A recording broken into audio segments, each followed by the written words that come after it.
She presented brilliantly despite contractions starting mid-pitch and closed by showing the ultrasound with "Future CEOs, courtesy of your business partner," pointing directly at him. But before we dive into the full story, let me know where you're watching from and what time it is. Now subscribe to the channel and let's get started. New York, 2008. The bitter winter air stung Gabrielle Johnson's cheeks as she ascended the steps of the luxury high-rise in Manhattan. Her heart raced, not from the sixth-floor climb, the elevator was under maintenance again, but from the weight of what she carried. Not just her worn leather briefcase containing meticulous financial analyses, but the knowledge that had been confirmed this morning after weeks of suspicion. She was pregnant. At 26, Gabrielle had achieved what most would consider impressive success. A Harvard degree in economics, a rising position at J.P. Morgan, and for the past 3 years, a relationship with Marcus Reynolds, heir to the Reynolds technology dynasty and current CEO of Reynolds Innovations. The kind of man her mother had warned her would never take a girl from Brooklyn seriously. "He's different," she had insisted to her skeptical mother. "He values my intelligence, my ambition." Gabrielle paused at the doorway of the penthouse apartment they shared, straightening her pencil skirt and tucking away a stray curl that had escaped her carefully maintained bun. She'd spent the day planning this moment, rehearsing words, anticipating responses. Perhaps this would be the catalyst to formalize their relationship. Marcus occasionally spoke of family, of legacy. The first time they met flashed through her mind, a corporate mixer 3 years ago. She was a junior analyst. He was already a rising star in tech. She'd challenged his assessment of an emerging market, offering data he hadn't considered. Instead of dismissing her, he'd been intrigued. "Harvard?" he'd asked, noting her name tag. "Full scholarship," she'd replied, refusing to be intimidated by his Yale pedigree. By the end of the evening, he'd offered her his private number. 6 months later, she'd moved into his apartment. Gabrielle took a deep breath and unlocked the door.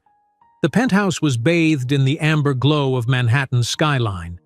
Marcus sat at the dining table, crystal tumbler of whiskey beside his MacBook, brow furrowed as he reviewed financial projections.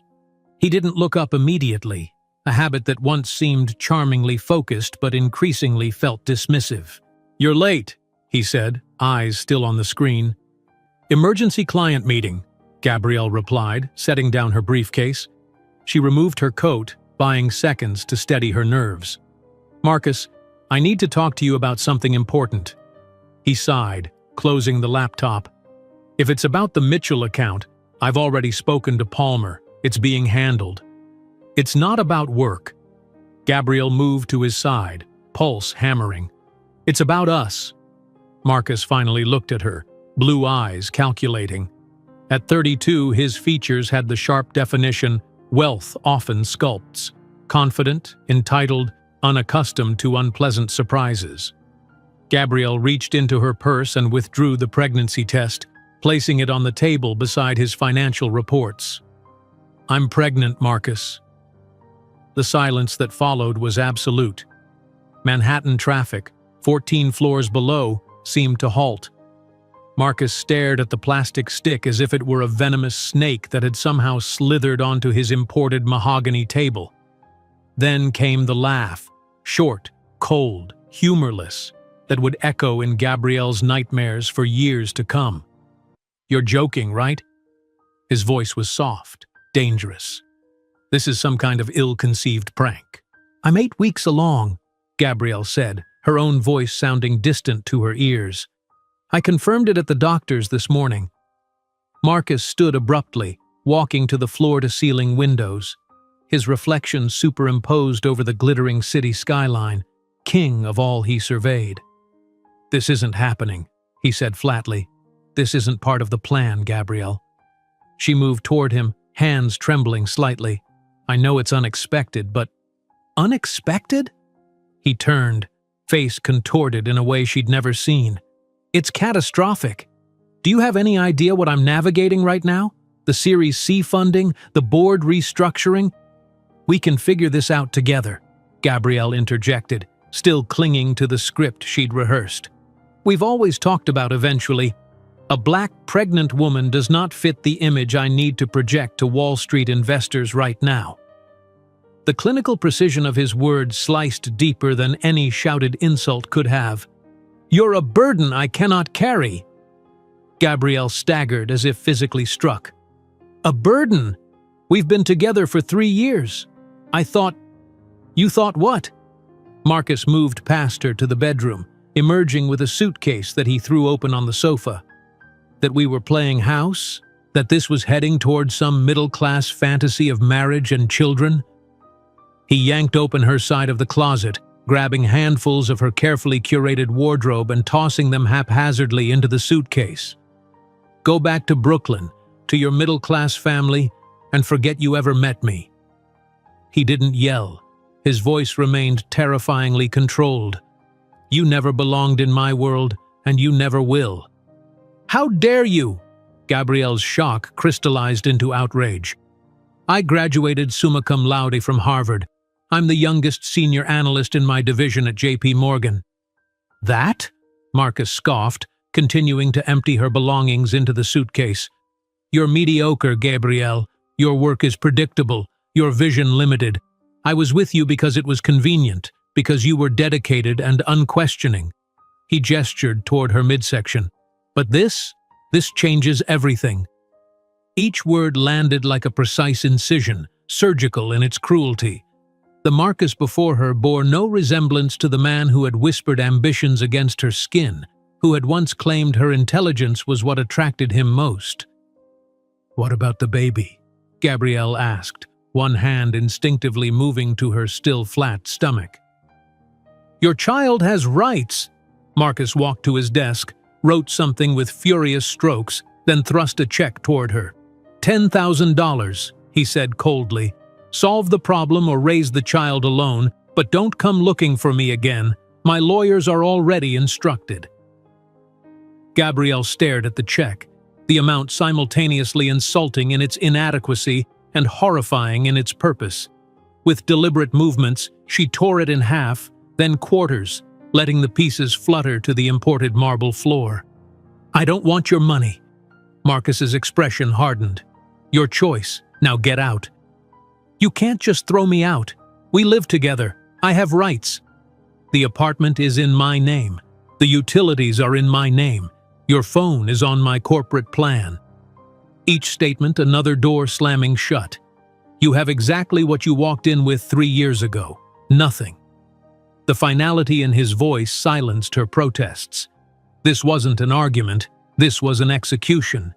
Gabrielle moved woodenly, gathering essential documents from the desk drawer, her Harvard diploma, passport, birth certificate. Marcus watched impassively, checking emails on his phone as if she were already gone, a task completed.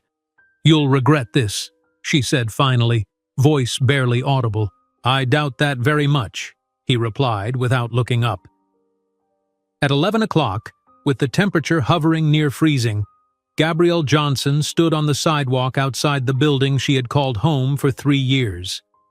The doorman, who had greeted her with deferential nods every day, now avoided her gaze, instructed by Marcus's swift call downstairs. She pulled out her phone to call a friend, but the screen remained black, service already disconnected. Her corporate credit cards, she discovered at the nearby ATM, had been blocked. In her wallet, $23.42.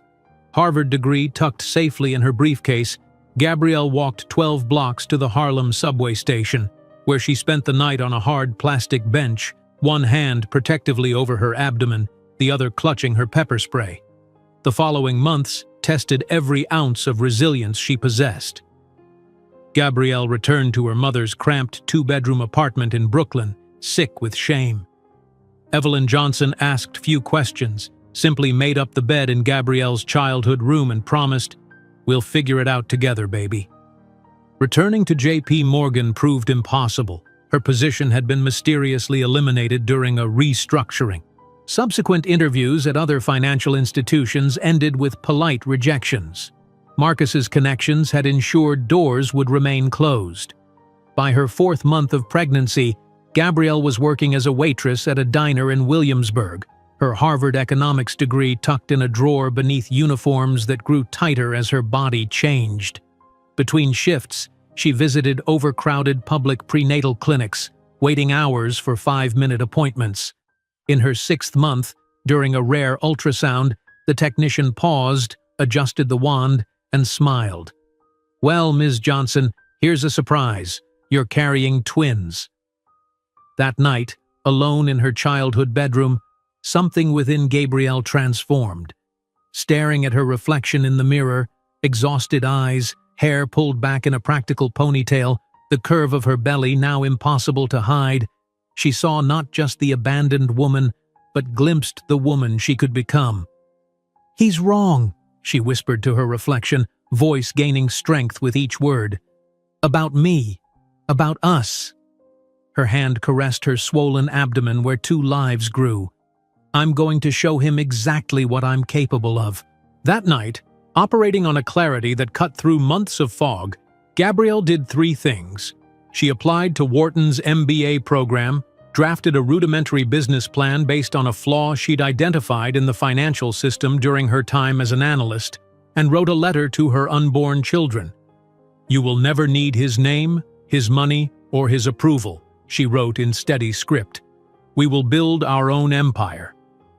As she sealed the letter in an envelope marked, "For my children," Gabrielle couldn't possibly imagine that 15 years later, she would be the one in a position of power, watching Marcus Reynolds beg for a chance to know the children he had rejected before they were even born. The envelope trembled in Gabrielle's hands as she slid it into her nightstand drawer. Dawn was breaking over Brooklyn, painting the worn walls of her childhood bedroom with pale light. She hadn't slept, the twins restless inside her as if responding to her newfound determination. Writing that letter had crystallized something within her, a blueprint for survival that would require more strength than she knew she possessed. "You will build our own empire," she whispered, echoing the promise she'd written to her unborn children. The words sounded impossible in this tiny room with peeling wallpaper, yet she clung to them like a lifeline. 3 sharp knocks on the door interrupted her thoughts. "Gabby? You up?"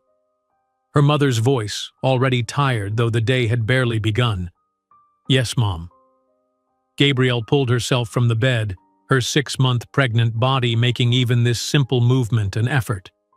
Evelyn Johnson stood in the doorway, her nurse's scrubs already on, gray streaking her temples, premature aging from decades of night shifts and worry. She studied her daughter with eyes that missed nothing.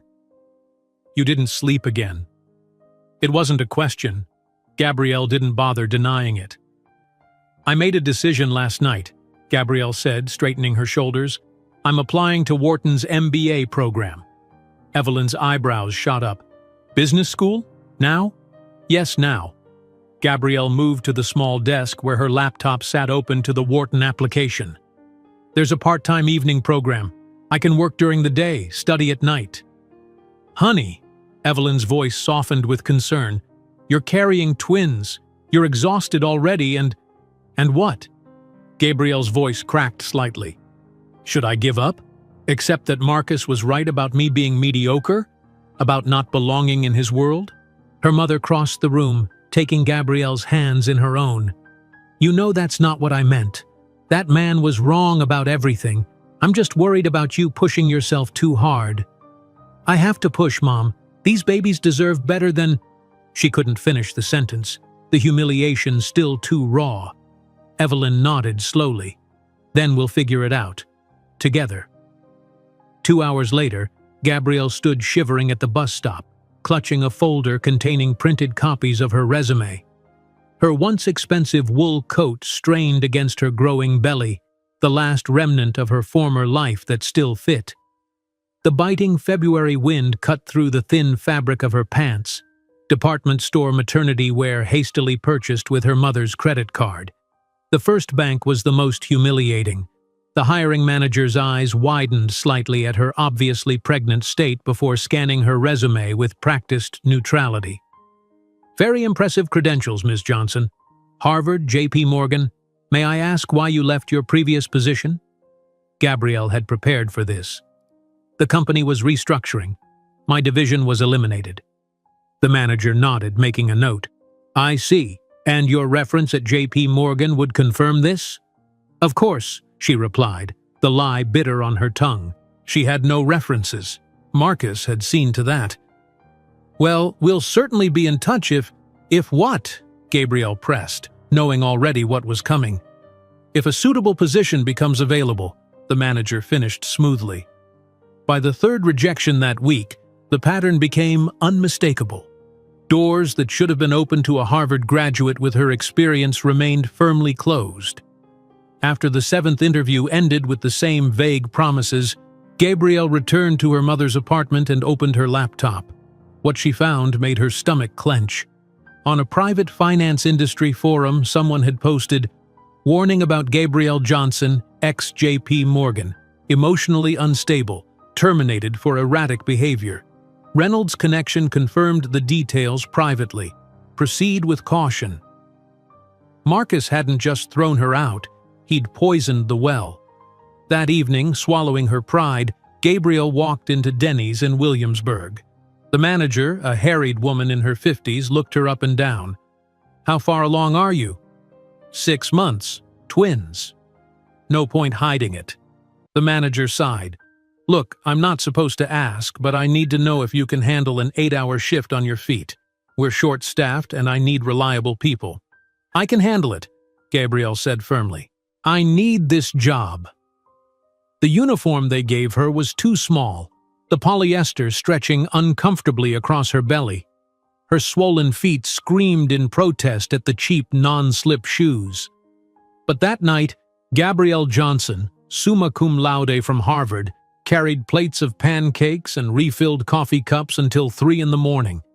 When she counted her tips at home, $42.17, she lined up the bills on her desk next to the Wharton application fee, $200. 5 more shifts, she calculated. 5 more nights of aching feet and condescending customers, and she could submit her application. The following week brought a new low. Sitting in the crowded waiting room of Brooklyn Community Health Center, Gabrielle clutched her number, 73. They were currently serving 39. Around her, other pregnant women in various stages waited, some with toddlers climbing over them, others looking as exhausted as she felt. 4 hours later, a rushed doctor spent exactly 7 minutes with her, measuring her belly and listening briefly to the heartbeats. Blood pressure's a bit high, he noted, not looking up from his chart. You need to rest more. Gabrielle almost laughed. I'm working full-time. I don't have a choice. The doctor finally looked at her, seeing her for the first time. Ms. Johnson, you're carrying twins and showing signs of potential preeclampsia. This isn't a negotiation. You need to reduce your stress levels. That night, back at Denny's, Gabrielle dropped a stack of plates when a sudden wave of dizziness hit her. The crash brought the manager running. Go home, she said, helping Gabrielle to a chair, and don't come back until you have a doctor's note saying you're fit to work. Gabrielle sat at the kitchen table that night, coins and bills spread before her, calculating and recalculating. The application fee, the prenatal vitamins, the mounting credit card bill on her mother's card. Without the Denny's job, they wouldn't make rent next month. Evelyn found her there at midnight, still working the numbers that refused to add up. I failed them already, Gabrielle whispered, hands protectively cradling her belly. I can't even provide the basics. Evelyn pulled out a chair, sitting beside her daughter. You listen to me. My mother cleaned houses to put food on our table. I worked double shifts as a nurse to send you to that fancy prep school, and you're going to find a way too. That's what Johnson women do. The next morning, Gabrielle applied at 2 more restaurants that advertised flexible scheduling. By afternoon, she had shifts at both, one from 9 in the morning until 2, the other from 4 until 9. With tips from both, she might just manage. Weeks blurred together in a haze of exhaustion. Gabrielle served breakfast at Joe's Diner, lunch at Williamsburg Cafe, then dragged herself to the public library where she worked on her Wharton application until closing time. The essay question, "Describe a personal challenge and how you overcame it," seemed to mock her with its presumption that her challenges were in the past tense. In her 6th month, at another rushed prenatal appointment, the technician moved the ultrasound wand over Gabrielle's now prominent belly. "Let's check on these little ones." "Oh!" The technician adjusted the screen, moving the wand slightly. "Well, Ms. Johnson, you've got quite a surprise here." Gabrielle's heart rate spiked. "Is something wrong?" "No, not wrong at all, but I'm definitely seeing 2 distinct heartbeats. You're having twins." The world seemed to tilt on its axis. "Twins?" Gabrielle repeated numbly. "You're sure?" "Absolutely positive. See here?" The technician pointed to the screen. 2 heads, 2 heartbeats. "Congratulations! You're going to have double the joy." Double the joy. Double the responsibility. Double the cost. Double everything that already seemed impossible to manage alone. That night, in the solitude of her childhood bedroom, Gabrielle finally broke. The tears she had been holding back for months came in heaving sobs that shook her entire body. She cried for the future she had imagined, for the betrayal that still burned fresh, for the children who would never know their father, for her own naivete in believing Marcus had ever truly seen her as an equal. When the tears finally subsided, Gabrielle dragged herself to the bathroom mirror. The woman who stared back was barely recognizable. Hollow-eyed, hair pulled back in a messy ponytail, wearing a stretched-out t-shirt over her swollen belly. But as she continued looking, something shifted in her reflection. Behind the exhaustion, she glimpsed a steely determination she hadn't recognized before. "He's wrong," she whispered to her reflection, voice growing stronger with each word. "About me. About us." Her hands cradled her belly where 2 lives grew. "I'm going to show him exactly what I'm capable of." Returning to her room with renewed purpose, Gabrielle powered up her laptop. First, she finished her Wharton application, writing an essay that laid bare her current circumstances with unvarnished honesty. Then, she opened a new document and began outlining a business plan based on a critical flaw she had identified in financial services during her time at J.P. Morgan, the systematic exclusion of underserved communities from basic banking services.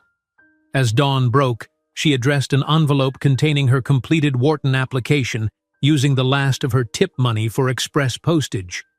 Next, she wrote a letter to her unborn twins, pouring out her heart on paper. "My beloved children," she wrote, "you will never need his name, his money, or his approval. We will build our own empire." She sealed the letter in an envelope, marked it, "For my children," and placed it in her nightstand drawer.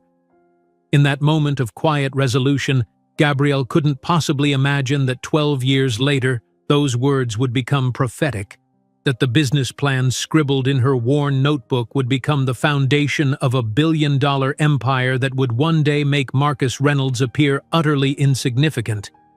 The letter to her unborn children became Gabrielle's talisman in the months that followed. Whenever doubt crept in, she would open the drawer, touch the envelope, and remind herself of the promise she had made, not just to her children, but to herself.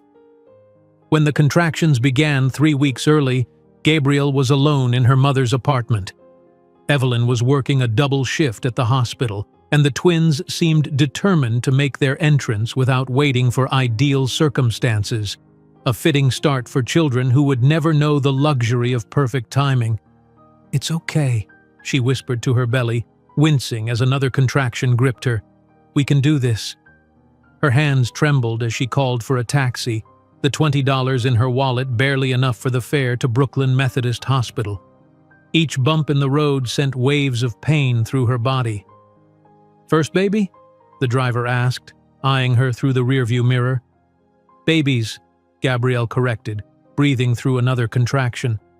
"Twins." "Father meeting you there?" Gabrielle turned toward the window, watching Brooklyn blur past. "No, father," she said simply. "Just me." The delivery room was a whirlwind of machines, voices and pain more intense than anything Gabrielle had imagined. Without her mother, who was still unreachable at her shift, Gabrielle faced the terror alone, each push accompanied by the crushing awareness that the one person who should have been there had chosen to erase her from his life. "I need you to push harder, Ms. Johnson," the doctor urged, her voice seeming to come from very far away. Gabrielle gathered every ounce of strength, thinking of her letter, of the promise. "I can do this," she gasped. "I can do anything." At 3:17 in the morning, Miles Johnson entered the world with a powerful cry that belied his tiny size. 4 minutes later, Maya followed, quieter but with eyes that seemed to take in everything, even in those first moments. "They're beautiful," the nurse said, placing the swaddled infants in Gabrielle's arms. "You did amazing, especially all by yourself." All by yourself. The words should have stung, but as Gabrielle looked down at the two perfect faces, Miles with a chin that already hinted at Marcus's profile, Maya with eyes shaped exactly like his, she felt something unexpected. Gratitude. Gratitude that Marcus had shown his true nature before these precious children could be hurt by his callousness. "We're going to be extraordinary," she whispered to them. "The three of us against the world." The twins spent 2 weeks in the NICU due to their premature arrival, giving Gabrielle precious time to recover and prepare. Evelyn took emergency family leave from the hospital, transforming their small apartment into a makeshift nursery with second-hand cribs and donated baby clothes. When the acceptance letter from Wharton arrived 6 weeks after the twins' birth, Gabrielle was nursing both babies simultaneously, a skill she had mastered out of necessity. "Mom!" she called, voice cracking with emotion. "Mom, I got in!" Evelyn rushed in from the kitchen, wiping her hands on a dish towel. "What is it?" "Wharton. I got accepted to the MBA program, with a partial scholarship." Gabrielle couldn't stop the tears. "They said my essay was uncommonly compelling." Evelyn's eyes filled with tears. "Oh, baby, I never doubted you for a second." Reality quickly tempered the celebration. The partial scholarship would cover tuition, but not living expenses. Night classes meant childcare, books, supplies, transportation. The costs multiplied in Gabrielle's mind, a spreadsheet of impossibilities. "We'll figure it out," Evelyn insisted, taking Maya from Gabrielle's arms. Johnson women always do.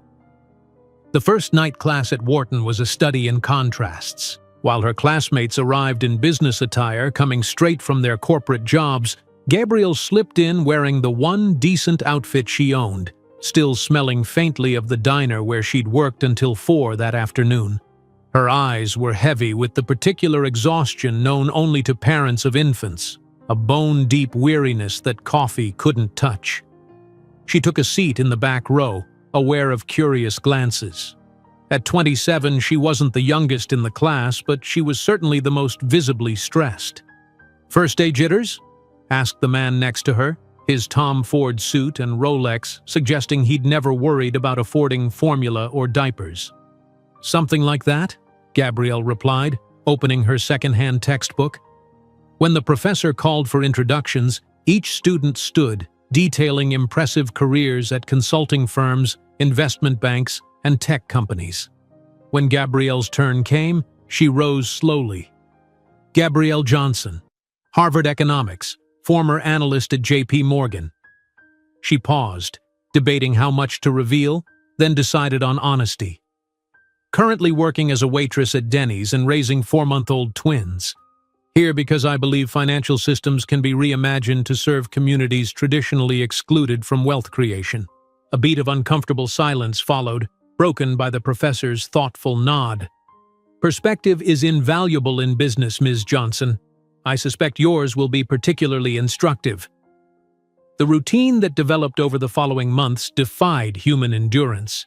Gabrielle woke at 5 to feed the twins before her mother took over. She worked breakfast and lunch shifts at Denny's, rushing home to nurse the babies before heading to evening classes. After class, she studied until 2 in the morning, often with one or both infants asleep on her chest. Weekends meant double shifts to make up for the work hours lost to class time. Her first class presentation came after a night when Miles had spiked a fever, leaving Gabrielle with exactly 43 minutes of sleep. She stood before her classmates, dark circles prominent beneath her eyes, and delivered an analysis of microfinance opportunities in urban food deserts that left even the professor speechless. "Exceptional work, Ms. Johnson," he said when she finished, "particularly under your circumstances." The circumstances only grew more challenging. When the twins were 6 months old, Gabrielle arrived home from class to find her mother sitting at the kitchen table, expression grave. "What's wrong?" Gabrielle asked, instantly alert despite her exhaustion. "Just feeling a bit under the weather," Evelyn said, but something in her eyes told a different story. 2 days later, they sat together in a sterile hospital room as an oncologist explained what the scans had revealed: pancreatic cancer, stage 4, already spread to the liver. "How long?" Evelyn asked directly while Gabrielle sat frozen beside her. "With aggressive treatment, perhaps 6 months. Without, 3. That night, after putting the twins to bed, Gabrielle joined her mother on their small balcony. The Brooklyn air was warm with early summer, the street below alive with the sounds of the neighborhood. "You can't leave me," Gabrielle whispered, the words catching in her throat. "I can't do this alone." Evelyn took her daughter's hand. "You won't be alone. You have Miles and Maya. They're babies, Mom. They need me, not the other way around. You're stronger than you know, Gabrielle. You always have been." Evelyn's voice was steady despite everything. "And you're not going to be alone. This building is full of good people. Ms. Rivera downstairs has offered to help with the twins. Mrs. Patel from the 3rd floor, too." "It's not the same," Gabrielle insisted. "No, it's not, but it's something, and something is what we work with." True to her word, Evelyn helped Gabrielle establish a support network among the other mothers in their building, a rotating schedule of childcare that allowed Gabrielle to continue working and studying even as she took on more of her mother's care. 6 months into the MBA program, Gabrielle discovered her classmates had been following the story of Marcus Reynolds' engagement to Catherine Wellington, daughter of Senator Wellington, in the business press. "Isn't that the guy who used to date someone from JP Morgan?" one classmate asked during a break. "I swear I heard he was with some analyst before he upgraded to the senator's daughter." Another student pulled up the society page on his phone. "Yeah, check it out. Their wedding cost $2 million. Flowers flown in from Holland. Custom Vera Wang dress. 500 guests at the plaza." The phone was passed around the group until it reached Gabrielle, who found herself staring at Marcus's smiling face. He stood beside a willowy blonde in a gown that probably cost more than Gabrielle's entire year of expenses. They looked perfect together, two golden people from the same privileged world. "Some guys have all the luck," someone commented. Gabrielle handed the phone back without a word, her expression neutral despite the storm inside. That night, in the bathroom of their tiny apartment, she finally allowed herself a moment of doubt. "What am I doing?" she whispered to her reflection. "Who am I kidding? I can't compete with that world." From the bedroom, one of the twins began to cry. Then the other joined in, their wails harmonizing in a duet of need. Gabrielle wiped her eyes, straightened her shoulders, and went to them. Miles grabbed her finger as soon as she reached into the crib, his tiny hand wrapping around it with surprising strength. Maya, always more observant, watched her mother's face with eyes that seemed to understand far more than any 7-month-old should. "You're right," Gabrielle said, lifting them both. "This isn't about competing with his world. It's about building our own." The idea that had been germinating since her days at JP Morgan began to take more concrete form. During late-night feedings, Gabrielle sketched out plans for a financial technology platform that would provide services to communities traditionally neglected by mainstream banks. Using algorithms that considered alternative data points beyond credit scores, her system could open doors for millions of people trapped in cycles of financial exclusion. She refined the concept for her entrepreneurship class, working on it during every spare moment, which meant primarily between 2 and 4 in the morning, with one or both babies asleep beside her laptop. When her professor asked students to present their business ideas to the class, Gabrielle's exhaustion vanished the moment she stood at the podium. For 15 minutes, she outlined her vision for a platform that would revolutionize access to financial services. The current system, she concluded, isn't just unfair, it's inefficient. There's untapped profit in serving the underserved if we're smart enough to see people as more than their FICO scores. The silence that followed her presentation lasted 3 full seconds before the room erupted in applause. Her professor approached afterward, business card extended. "Ms. Johnson, I'd like you to meet some colleagues of mine. This idea has potential." That evening, Gabrielle taped photos of Miles and Maya to the inside cover of her business plan notebook. Looking at their faces, she wrote beneath them, "For you, for us." When she clicked send on her application for a summer internship program, Gabrielle couldn't possibly imagine that the rudimentary business plan drafted during sleepless nights between feedings would become the foundation of a billion-dollar company that would one day make Marcus Reynolds appear utterly insignificant. The rudimentary business plan took on a life of its own in the months that followed. Each night, after tucking the twins into their cribs, Gabrielle would open her laptop and refine her vision, adding details and addressing potential challenges. The idea had evolved from a vague concept into something tangible, a blueprint for financial inclusion that excited her in a way nothing had since before Marcus's betrayal. On a bright June morning, 3 years after the twins' birth, Gabrielle stood in the auditorium of Wharton's Executive Education Center, adjusting the second-hand blazer she'd carefully steamed the night before. Around her neck hung the twins' teething rings on a discreet silver chain, her good luck charm for the MBA graduation ceremony. "Gabrielle Johnson," the dean announced, and she crossed the stage with measured steps, accepting her diploma with a firm handshake. From the audience, Evelyn beamed with pride, thinner now but determined to witness this moment despite her declining health. Beside her sat Miles and Maya in matching outfits from the clearance rack, their 3-year-old faces solemn as they watched their mother. "That's Mama," Evelyn whispered to them, pointing. "That's your brilliant Mama." Later, as they celebrated with cupcakes in their small apartment, Maya climbed into Gabrielle's lap and touched the tassel on her graduation cap. "Pretty," she said, her vocabulary already advanced for her age.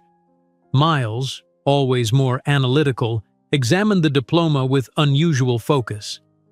"Mama smart," he declared. "Yes, your Mama is very smart," Evelyn agreed, snapping photos with her old digital camera. "Harvard and Wharton smart." That evening, after the twins were asleep, Gabrielle sat at the kitchen table with her mother, a stack of bills between them.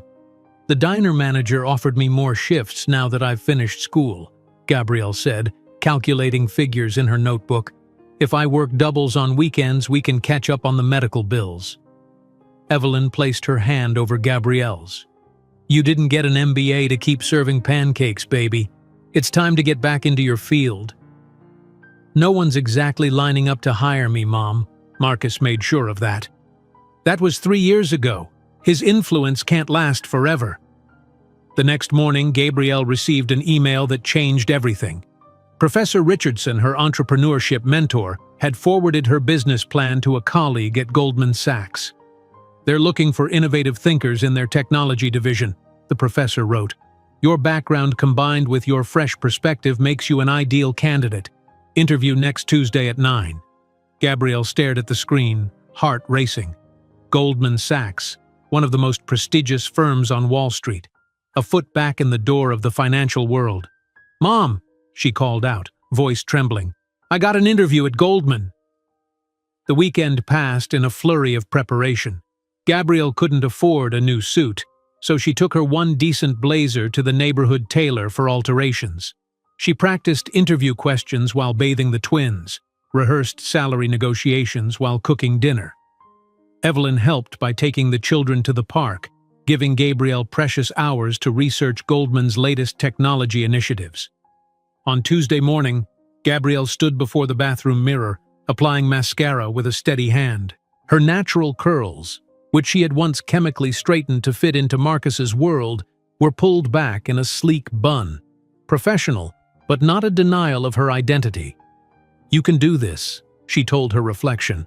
"You're ready." The Goldman Sachs building loomed above her, glass and steel stretching toward the sky. Inside, the lobby bustled with people who looked like they'd never had to check their bank balance before making a purchase. Gabrielle straightened her shoulders and approached the reception desk. "Gabrielle Johnson for an interview with Mr. Hoffman, Technology Division." The interviewer, a silver-haired man with rimless glasses, reviewed her resume with an inscrutable expression. "Harvard, J.P. Morgan, Wharton MBA," he noted. "Impressive credentials." Then a significant gap. He looked up. "Can you explain the 3-year hole in your employment history?" Gabrielle had anticipated this question. "I became a mother and simultaneously pursued my MBA. During that time, I also developed the business concept outlined in my application." "I see." He leaned back. "And you believe you can handle the demands of our environment? We typically expect 60 to 80 hours per week." The implication was clear. How could a single mother possibly manage? "Mr. Hoffman," Gabrielle said, meeting his gaze directly, "I completed a rigorous MBA program while raising twins and working as a waitress. I routinely operate on 4 hours of sleep. Efficiency isn't just a business principle for me, it's how I survive." His eyebrows rose slightly. "Furthermore," she continued, "my circumstances have given me insights into financial exclusion that most of your analysts will never have. I've experienced firsthand the systems that fail hard-working Americans, which is precisely why my business concept targets an underserved market segment with significant profit potential." The interview shifted after that. Rather than questioning her capabilities, Hoffman began probing her ideas. By the time Gabrielle presented her concept for alternative credit scoring algorithms, he was leaning forward, genuinely engaged. "Your approach is unorthodox," he admitted when she finished, "but potentially valuable. We need diverse perspectives." 2 days later, the offer arrived. Associate, Technology Division, Goldman Sachs. The salary was twice what she had earned at J.P. Morgan before the twins. For the first time in 3 years, Gabrielle allowed herself to imagine a life beyond mere survival. Her first day at Goldman was a study in contrasts. The other new associates arrived in designer suits, discussed their summer homes in the Hamptons, compared notes on which private schools had accepted their children. Gabrielle wore her one good suit, now expertly tailored to hide its age, and listened to them discuss a world she had once brushed against but never truly inhabited. "Johnson, right?" A young man extended his hand. "Blake Winthrop, Yale undergrad, Harvard Business. You were at Wharton?" "Yes," Gabrielle replied. "And Harvard for undergrad. No kidding? What brought you to Goldman?" Before she could answer, they were ushered into orientation. The day passed in a blur of paperwork, security protocols, and system training. By 5 o'clock, when most new associates were heading out for welcome drinks, Gabrielle was rushing to the company's daycare center on the 3rd floor. "Mama!" Miles and Maya chorused when she appeared at the door. They ran to her, small arms outstretched, faces alight with joy. The daycare provider looked surprised. "They're yours? They're so advanced for their age?" Maya was helping the other children with puzzles, and Miles already knows his numbers to 100. Pride swelled in Gabrielle's chest. "They're pretty special." That night, tucking the twins into their beds in the slightly larger apartment they'd moved into with her new salary, Gabrielle whispered, "Mama's going to work very hard to build our future. Sometimes I'll be tired, but I'll always come home to you." "Promise?" Maya asked, her eyes serious. "I promise. Nothing is more important than you two." The promise proved harder to keep than she'd anticipated. Goldman's culture was even more demanding than J.P. Morgan's had been. 80-hour weeks were standard, with constant pressure to prove herself worthy of the position. As the only black woman in her division, and the only parent without a stay-at-home spouse or nanny, Gabrielle operated with zero margin for error. Her colleagues remarked on her efficiency, unaware that while they lingered over lunch or drinks, she was maximizing every minute to avoid paying late fees at daycare. When they arrived at 9 with coffee, she had already been up since 5, feeding the twins and reviewing market reports before dropping them off at 7:30. 3 months into her new role, Gabrielle was preparing a crucial presentation when her phone rang. The daycare director's voice was apologetic but firm. "Ms. Johnson, Miles has a fever of 102. You'll need to pick him up immediately." Her team leader Davies frowned when she explained the situation. "The presentation is in 2 hours, Johnson. Can't someone else handle this? Your nanny, perhaps?" "I don't have a nanny," Gabrielle said, already gathering her files. "I'm a single parent." His expression shifted from annoyance to something like pity. "I wasn't aware. Well, email me what you've completed and we'll make do." The implied judgment stung worse than outright criticism. Making do. As if her work were a concession rather than an asset. Miles's fever developed into an ear infection requiring 2 days at home. Gabrielle worked remotely, laptop balanced on the kitchen counter while she prepared medications and comfort foods. When she returned to the office, Davies informed her that Parker, a junior associate with half her qualifications, had been assigned to present to the client. "We needed someone we could count on being present," he explained. The pattern continued. Despite consistently producing the highest quality work in her division, Gabrielle watched as colleagues with less impressive outputs were given leadership opportunities and client-facing roles. 6 months in, during a performance review, her manager delivered the verdict explicitly. "Your work is exceptional, Johnson, but we're concerned about your availability for advancement. Leading a team requires unpredictable hours and travel. With your responsibilities at home, we're not sure you're ready."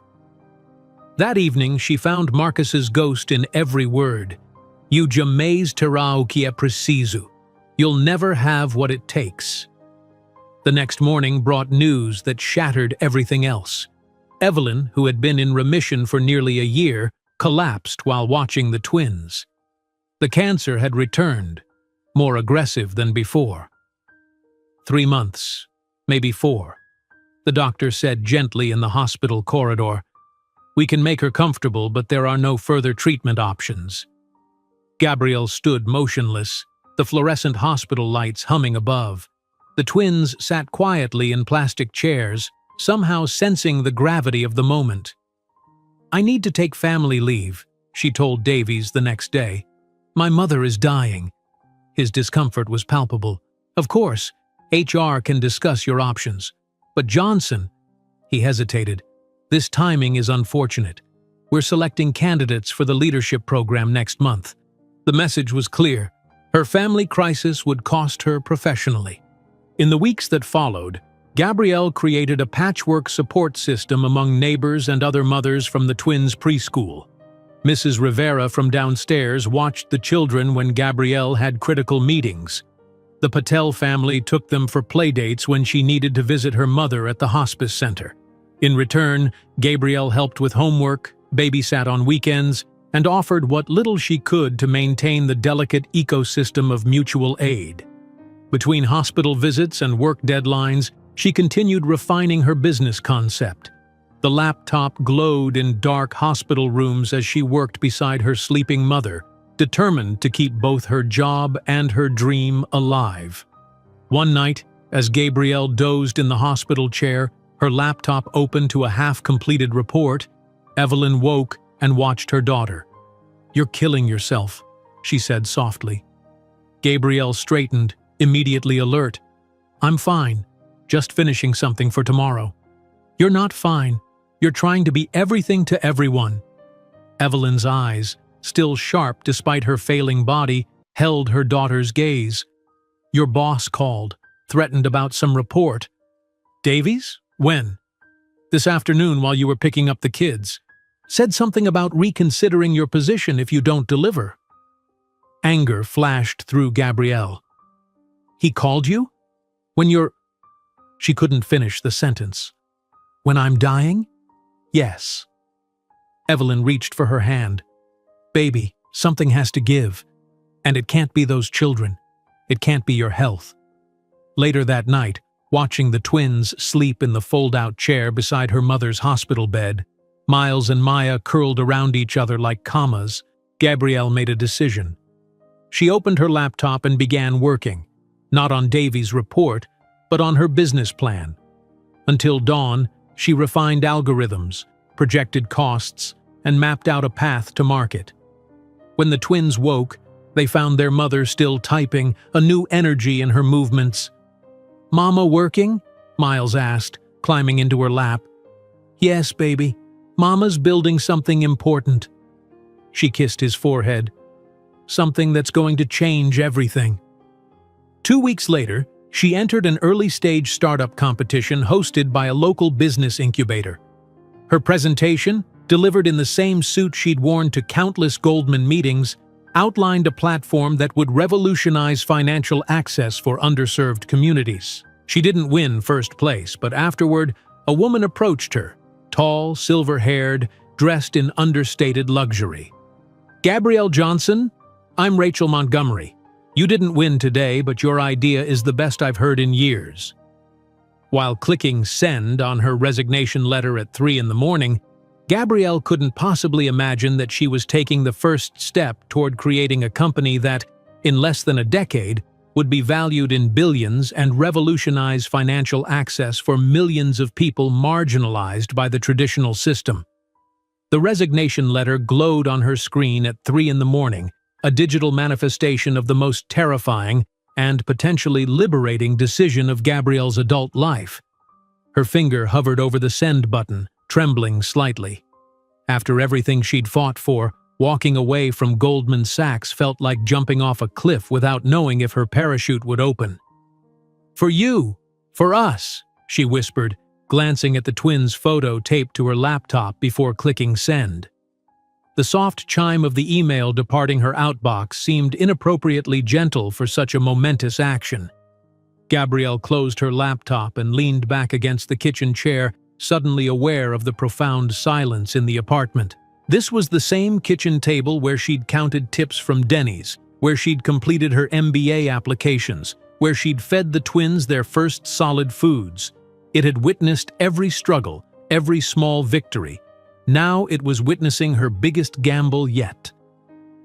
3 days later, Gabrielle sat beside her mother's hospital bed, holding her increasingly frail hand.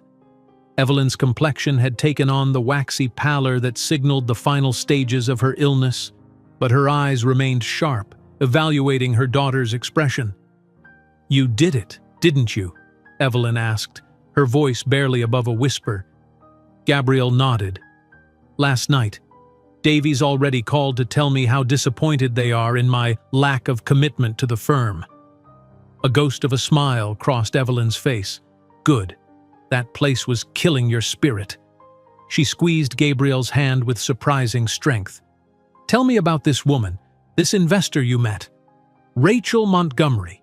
She made her fortune in medical technology in the 90s, then pivoted to venture capital. She's known for backing female founders, especially those with unconventional backgrounds." Gabrielle reached for the water cup, helping her mother take a small sip. "She wants to meet again tomorrow to discuss specifics." "You're going to take her money?" Gabrielle hesitated. "If her terms are reasonable, she's offering $500,000 as seed funding." Evelyn's eyes widened. $500,000? To my little girl? To build something real, Mom. To make my idea come to life. The memorial service was small but dignified. Evelyn Johnson had requested no black clothing, no somber music. "Celebrate that I lived, don't mourn that I died," she'd instructed. So Gabrielle stood in a navy blue dress, holding Miles and Maya's hands as neighbors, colleagues, and friends from church shared stories of the woman who had raised her with such fierce devotion. "Your grandmother was the bravest person I ever knew," Gabrielle told the twins that evening as they sat on the living room floor surrounded by sympathy cards. "She worked so hard to give me opportunities, and now I'm going to do the same for you." Maya, perceptive beyond her 4 years, studied her mother's face. "Is Grandma with the stars now?" "Yes, baby. She's watching over us." Miles, always the practical one, pointed to the ceiling. "Can she see us crying?" Gabrielle pulled them both into her lap. "She can see us being brave, just like she taught us to be." The apartment felt impossibly empty without Evelyn's presence.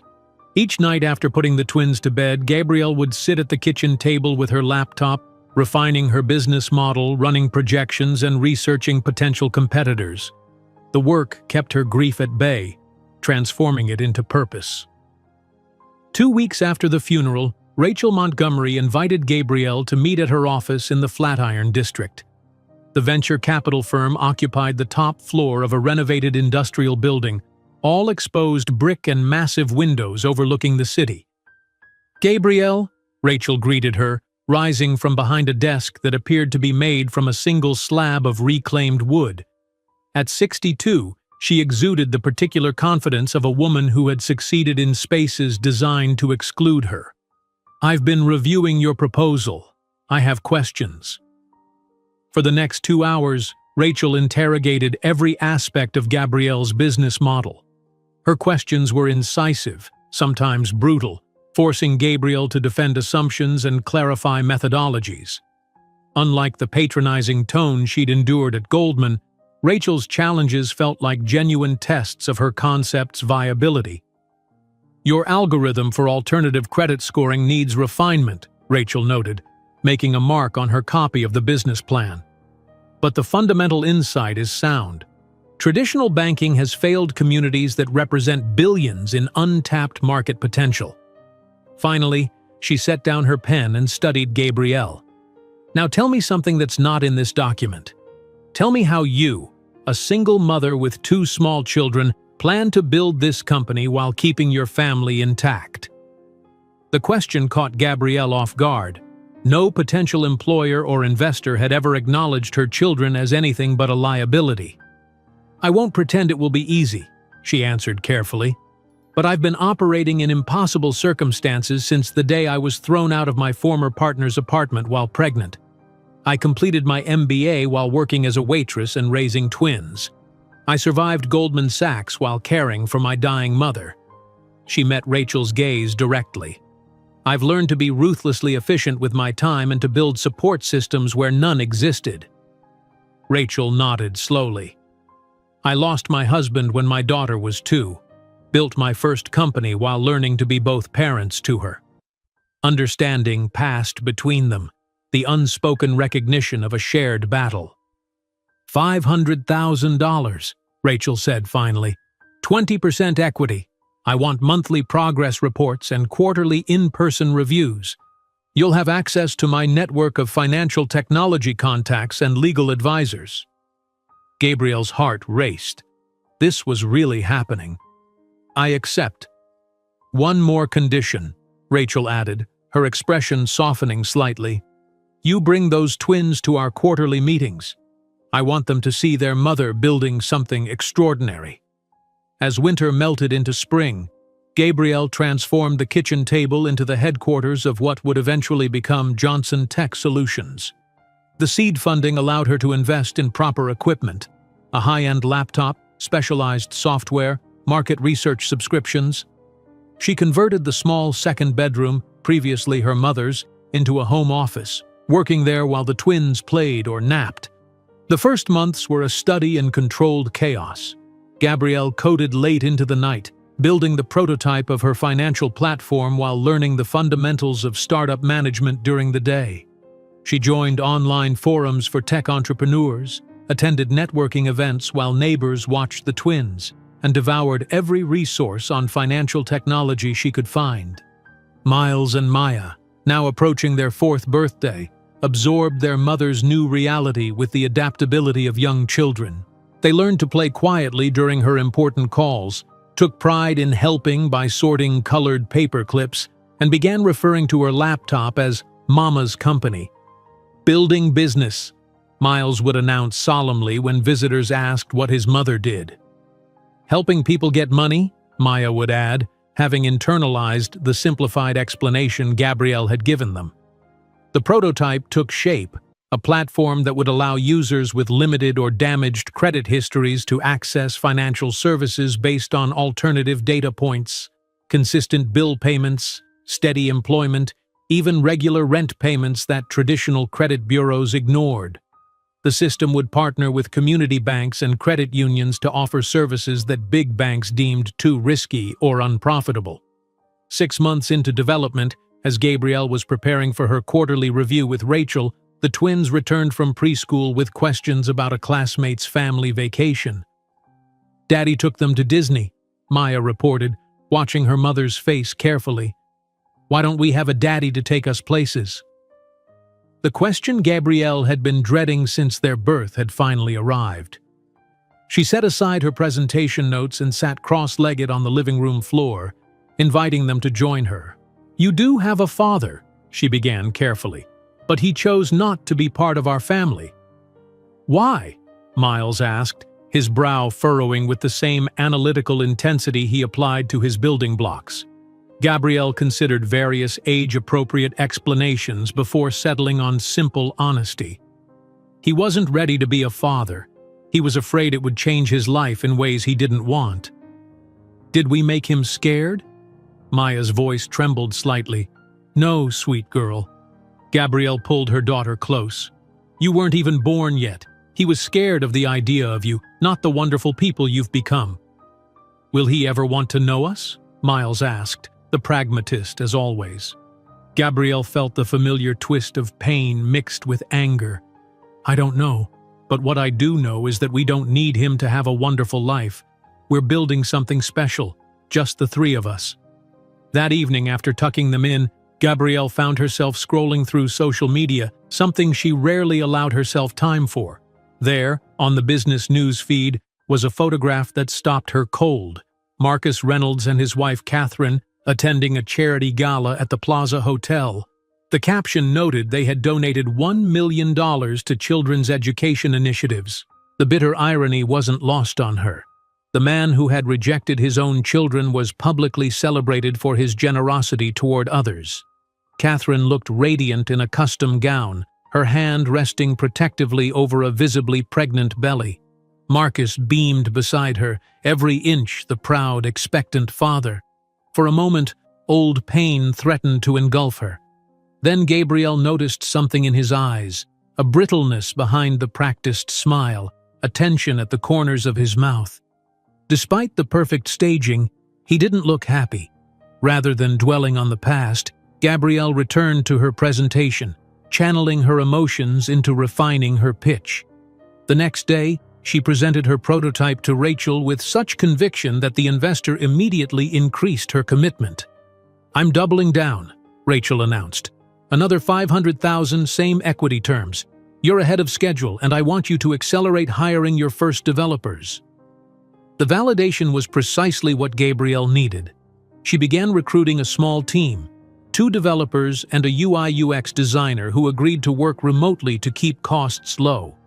The kitchen table headquarters expanded to include weekly video conferences and shared development environments. 8 months after leaving Goldman Sachs, Gabrielle was reviewing application code when her phone rang.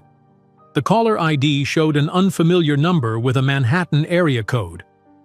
"Ms. Johnson, this is Harold Myers from Megabank Legal Department." The voice was professionally clipped. "We've become aware of your development activities in the alternative lending space." Gabrielle's pulse quickened. Megabank was one of the largest financial institutions in the country. "Yes. We're sending a formal notice demanding immediate cessation of practices that directly compete with our proprietary systems and potentially violate our intellectual property protections." The blood drained from Gabrielle's face. "That's absurd. My platform operates on entirely original code and concepts. Nevertheless, we expect compliance within 48 hours, or we'll be forced to pursue more aggressive legal remedies." After the call ended, Gabrielle sat frozen at her desk. Megabank had virtually unlimited legal resources. Fighting them would drain her seed funding before her product even launched. This wasn't a legitimate claim. It was a strategic move to crush a potential disruptor before it gained traction.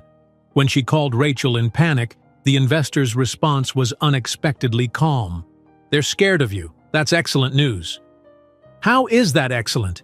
They can bury us in legal fees." "Gabrielle, powerful entities don't waste resources attacking irrelevant startups. They've seen your concept and recognized its potential to threaten their market position." Rachel paused. "I'm sending someone to meet you tomorrow. Her name is Sophia Chen, best technology attorney I know, and she specializes in David versus Goliath scenarios."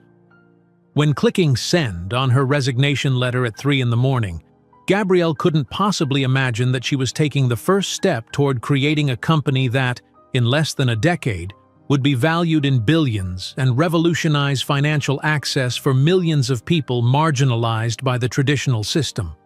Sophia Chen arrived at Gabrielle's apartment the next morning, a petite woman in her 40s with a sleek bob and eyes that missed nothing.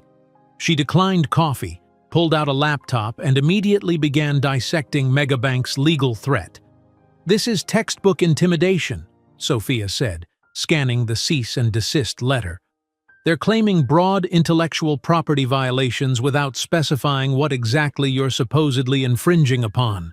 Gabrielle bounced Maya on her knee while Miles colored quietly at the kitchen table. "So what do we do? I can't afford a prolonged legal battle."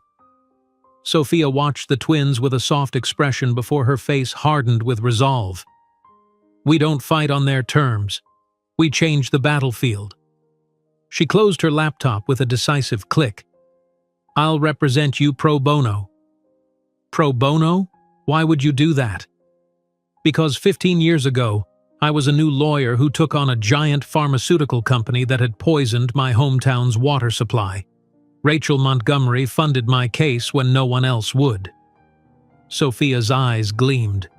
"I believe in paying it forward.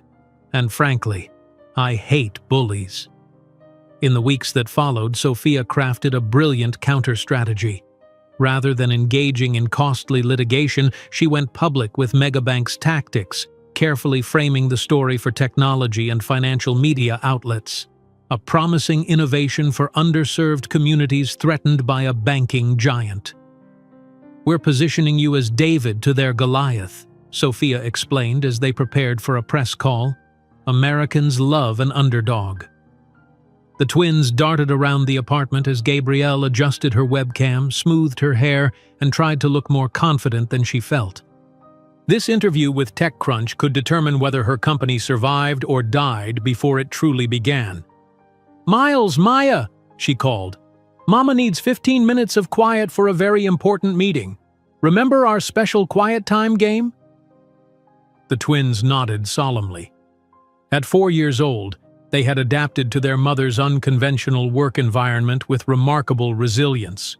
Miles arranged his number blocks in careful rows while Maya settled with a picture book, both understanding instinctively that this was one of those moments when Mama needed their cooperation. As the interview began, a crash from the kitchen sent Gabrielle's heart racing. The reporter's eyebrows rose as childish giggles erupted off camera. "I apologize," Gabrielle said, fighting to maintain her professional demeanor. "As a single mother running a startup from home, occasionally my executive team makes their presence known." To her surprise, the reporter smiled. "Ms. Johnson, the fact that you're building financial technology to help underserved communities while raising twins solo makes your story even more compelling. Would you mind if they made a brief appearance? It adds a human dimension to the David versus Goliath narrative." That interview became the first of many. "Fintech founder takes on banking giant while raising twins," read the TechCrunch headline. Other outlets picked up the story, and suddenly, Megabank found itself cast as the villain in a narrative that resonated with both the tech community and the general public. "They miscalculated," Sophia told Gabrielle after Megabank's legal team reached out to discuss an amicable resolution. "They thought they could quietly crush you. Instead, they've given you a platform." The case never made it to court. Under mounting public pressure and facing potential regulatory scrutiny over anti-competitive practices, Megabank withdrew their cease and desist letter. The publicity attracted attention from smaller banks and credit unions looking for innovative ways to expand their customer base. On a crisp October morning in 2013, Gabrielle Johnson officially launched Johnson Tech Solutions from her kitchen table. The incorporation papers were stacked next to a bowl of Cheerios. Her laptop displayed the company's first website, while beside it lay a hand-drawn logo colored by the twins, a bridge spanning a gap, symbolic of connecting underserved communities to financial opportunities. "We are officially in business," she announced to Miles and Maya, who celebrated by dancing around the kitchen in their pajamas. "Mama's company!" Maya cheered, clapping her hands. "JTS! JTS!" Miles chanted, having already memorized the company's acronym. Gabrielle fashioned makeshift business cards and a laminated ID badge that she wore proudly as she dropped the twins off at kindergarten later that morning.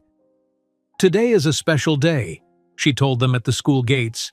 "It's the first day of kindergarten for you and the first day of Mama's company." "Will you make lots of money?" Miles asked, his economic awareness already developing. "Not right away," Gabrielle answered honestly. "First we have to build something valuable that helps people." "Then money?" he persisted. "Then maybe money," she agreed with a smile. The reality of running a startup quickly proved more challenging than even Gabrielle had anticipated. While the twins adapted to their school routine, she juggled coding sessions, investor updates, and endless virtual meetings with potential partners. Her kitchen table became command central. Laptop, notebooks, financial projections, and children's homework all competing for space. Her first virtual pitch to a regional credit union nearly ended in disaster when the twins burst in during the climax of her presentation, arguing loudly over a toy. "I'm so sorry," Gabrielle apologized, trying to maintain her professional composure while separating the children.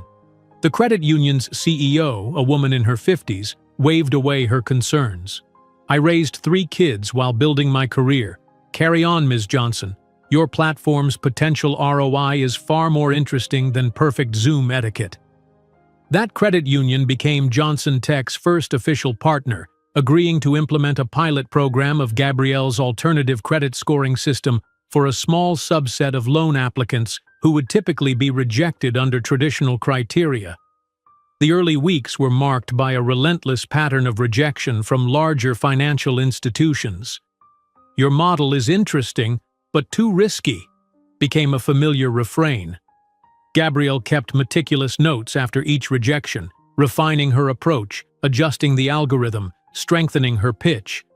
The breakthrough came from an unexpected quarter. A small community credit union in the Bronx, serving primarily immigrant communities, saw immediate value in Johnson Tech's approach. "Our members are hardworking people who pay bills consistently but don't show up in traditional credit systems," the manager explained. "Your platform gives us data-driven justification to approve loans we intuitively know are sound."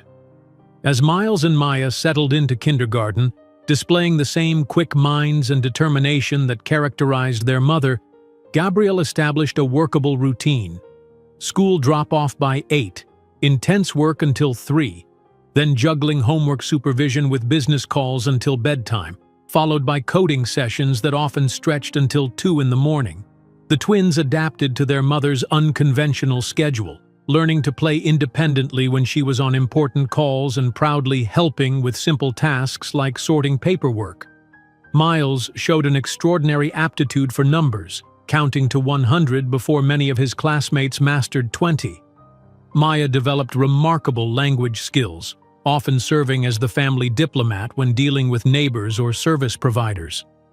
Late one night, as Gabrielle hunched over her laptop coding a critical security feature, a small hand touched her shoulder.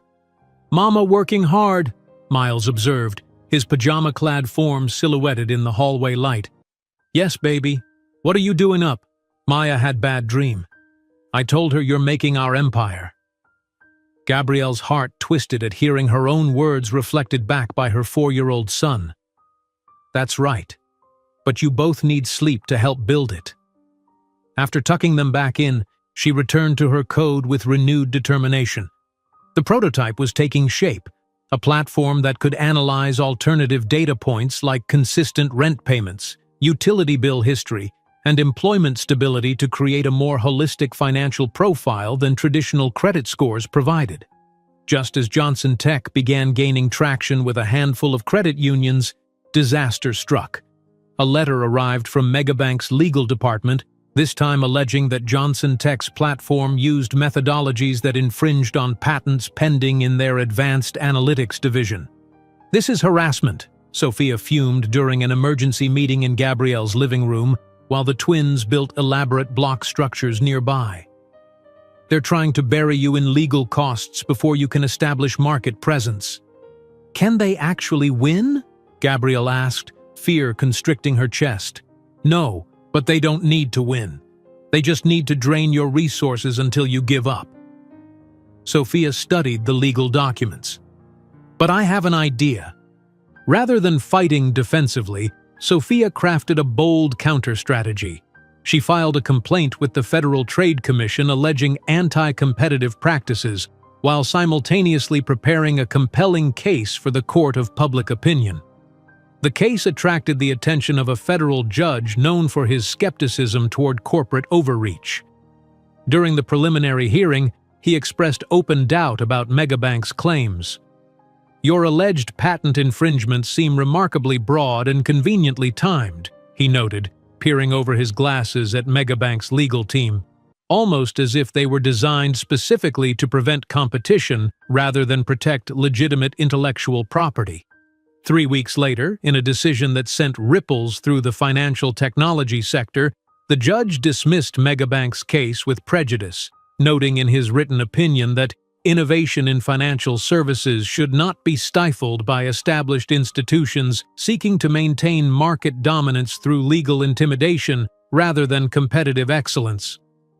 The victory generated substantial media coverage. Technology blogs celebrated the David versus Goliath narrative, while financial publications noted that Johnson Tech represented a growing trend of fintech companies challenging traditional banking models.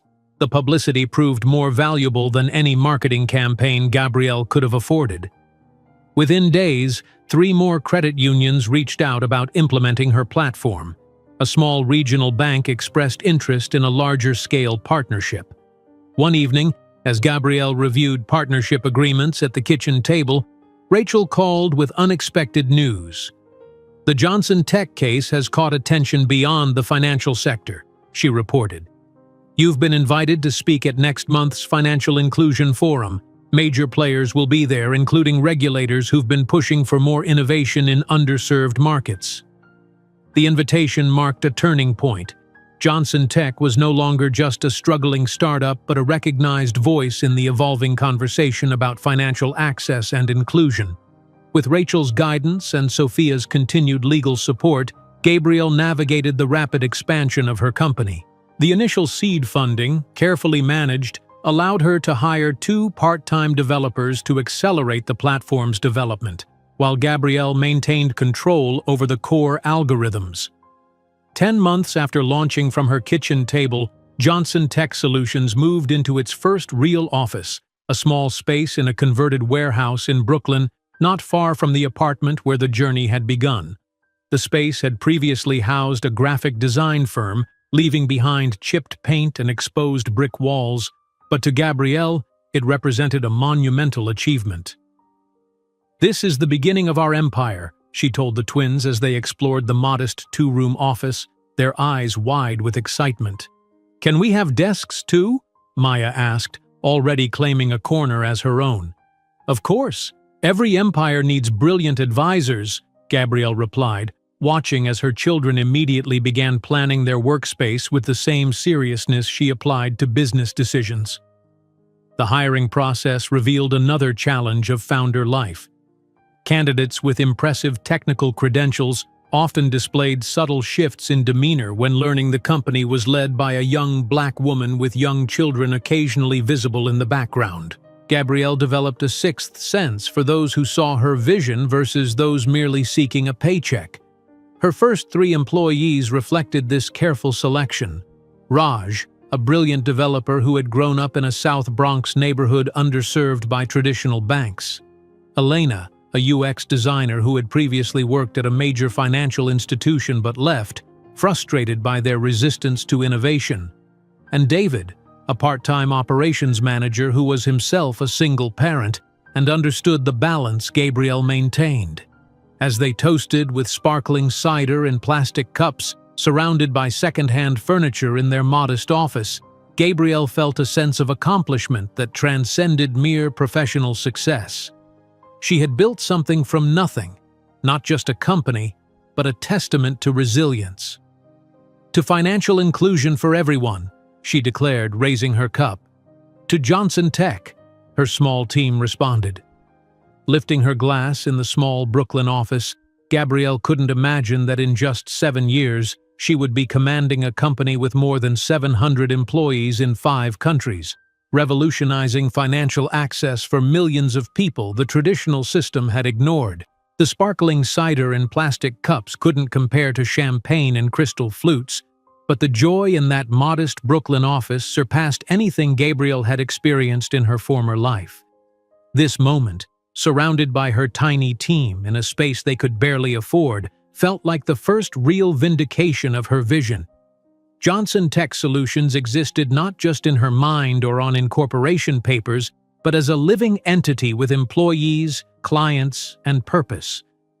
5 years later, Gabrielle stood in the gleaming headquarters of Johnson Tech Solutions in San Francisco, gazing through floor-to-ceiling windows at the bay beyond. The conference room behind her hummed with activity as her executive team prepared for the quarterly board meeting.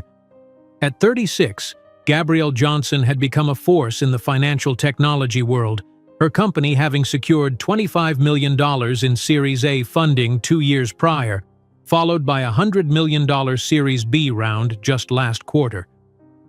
The numbers from Q3 are ready for your review, her chief financial officer reported, sliding a tablet across the polished table. We've exceeded projections by 17%. Gabrielle nodded, scanning the data with practiced efficiency. Excellent. And the expansion into the Chicago market? Ahead of schedule. We're already processing applications through 3 regional credit unions. The contrast between this sleek operation and those early days working from her kitchen table still amazed her. Johnson Tech now employed 300 people across offices in San Francisco, New York, and Chicago. The platform that began as a simple alternative credit scoring system had evolved into a comprehensive financial technology ecosystem serving previously underbanked communities. Her phone vibrated with a text from her assistant. Miles' math competition starts in 40 minutes. Car waiting downstairs. I need to step out, Gabrielle announced, gathering her notes. My son's competing in the state mathematics championship. We'll reconvene at 3. No one questioned her departure. The culture she had built at Johnson Tech embraced family commitments as priorities, not inconveniences. Perhaps because everyone knew the company itself had been born alongside her children. The auditorium buzzed with nervous energy as middle schoolers adjusted their name badges and parents claimed seats. Gabrielle slipped into the back row, having mastered the art of the inconspicuous entrance. Still, whispers followed. She was becoming recognizable beyond financial circles after Fortune's profile last month. Johnson Tech, the revolution, financed by a mother's determination. On stage, 10-year-old Miles adjusted his glasses with the same methodical precision he applied to complex equations. His features had sharpened with age, the resemblance to Marcus becoming more pronounced in his profile and the set of his jaw. But the intensity of his focus, the quiet confidence, those were pure Gabrielle. The final round begins with contestant number 7, Miles Johnson, the announcer declared. Gabrielle watched her son approach the whiteboard, shoulders square, steps measured. The problem flashed on the screen, a complex algebraic equation that would challenge most high school students. Miles studied it for precisely 5 seconds before lifting his marker and working through the solution with devastating efficiency. Correct, the judge announced as Miles capped his marker. In record time. Pride swelled in Gabrielle's chest as applause filled the auditorium. This brilliant boy, once deemed an inconvenience by his father, was now leaving seasoned educators slack-jawed with his mathematical intuition. 3 days later, Gabrielle sat in another auditorium, this time watching Maya dominate her school's debate competition. At 10, Maya had already developed a commanding presence that belied her age. Her topic, economic inequality and its impact on educational outcomes, reflected conversations she'd absorbed around their dinner table. "It is statistically impossible," Maya declared, her voice clear and confident, "for children from certain zip codes to access the same opportunities as their more privileged peers without systematic intervention." As judges awarded Maya first place, Gabrielle recognized the seamless blend of Marcus's eloquence and her own unwavering principles in their daughter. The twins had inherited the best of both parents while being shaped by a narrative of persistence rather than privilege. That evening, their driver pulled up to the gleaming high-rise in San Francisco's Soma district, where they had purchased the penthouse apartment 6 months earlier. As the elevator ascended to the 30th floor, Miles reviewed his trophy while Maya practiced her acceptance speech for a Youth Leadership Award ceremony the following week. "Remember our first apartment in Brooklyn?" Gabrielle asked as they entered the spacious foyer with its sweeping views of the city. "The three of us shared that tiny bedroom with the creaky floor.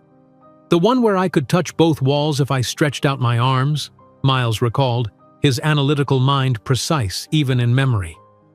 "And the neighbors who watched us when you had night classes," Maya added. "Mrs. Rivera always made those cookies with the cinnamon."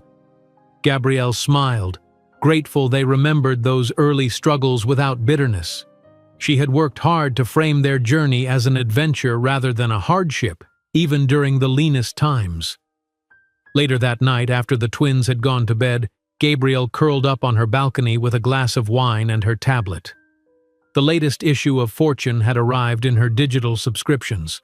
She scrolled through, pausing at the familiar logo that appeared under Companies to Watch. Johnson Tech, The Revolution, financed by a mother's determination. The article detailed her journey from single mother to CEO of a rapidly expanding financial technology company. It highlighted Johnson Tech's innovative approach to credit scoring and its impact on previously underbanked communities. What the profile didn't mention, because Gabrielle never discussed it publicly, was Marcus Reynolds or the circumstances of the twins' birth. She had protected the children from that story, sharing only the barest outline. Their father had chosen not to be part of their lives before they were born. The details of that winter night, the cruel dismissal, the words that had both shattered and ultimately forged her, those remained private. The following week, as Gabrielle prepared for a board meeting, her chief strategy officer entered with an unusual expression. "We've received an acquisition offer," he announced, placing a folder on her desk. $500 million from FinCorp International. Gabrielle's eyebrows rose as she opened the folder. FinCorp was one of the largest financial conglomerates in the world, known for acquiring innovative startups before they could become competitive threats. "They want to integrate our alternative credit scoring system into their global operations," her CSO continued. "It's an extraordinarily generous offer considering our current valuation." Gabrielle studied the terms, mind racing. $500 million. Enough to secure the twins' future for generations. Enough to never worry about money again. "They want an answer within 2 weeks, her CSO added. "Their executives are flying in tomorrow to make their case personally." The FinCorp executives arrived in tailored suits and practiced smiles, their presentation polished to perfection. They spoke of synergies and global reach, of bringing Johnson Tech's innovations to markets worldwide. $500 million, Ms. Johnson, their lead negotiator emphasized. "You and your children would be secure forever." The words echoed in Gabrielle's mind later that day as she visited a community center in Oakland where Johnson Tech had implemented its platform. A young mother approached, explaining how the program had helped her secure a small business loan after traditional banks had repeatedly rejected her. Before your system, no one would take a chance on me, the woman explained, gesturing to her thriving catering business. Now I employ 7 people from my neighborhood. Similar stories greeted Gabrielle throughout the facility. People who had purchased first homes, funded education, launched businesses, all through access to fair financial services. This impact, these transformed lives, were the realization of the vision she had scribbled at her kitchen table while the twins slept. The next morning, Gabrielle called an emergency meeting with her investors. Rachel Montgomery, still her most trusted advisor, attended virtually from New York. From a purely financial perspective, one investor argued, accepting this offer is the obvious choice. The return on investment would be extraordinary. Others nodded in agreement, though Rachel remained conspicuously silent. And what happens to our mission? Gabrielle asked. What happens to the communities we serve when FinCorp inevitably pivots our technology toward more profitable demographics? Business is business, Gabrielle, another investor responded. You've built something valuable. There's no shame in realizing that value. After the meeting, Rachel's face remained on the video screen as others filed out. You've been quiet, Gabrielle observed. Because this isn't my decision to make, Rachel replied. You built this company from nothing. The choice is yours, and I'll support whatever you decide. That evening, Gabrielle brought the question to the twins over dinner in their penthouse. There's a company that wants to buy Johnson Tech, she explained, simplifying the situation for their 10-year-old understanding.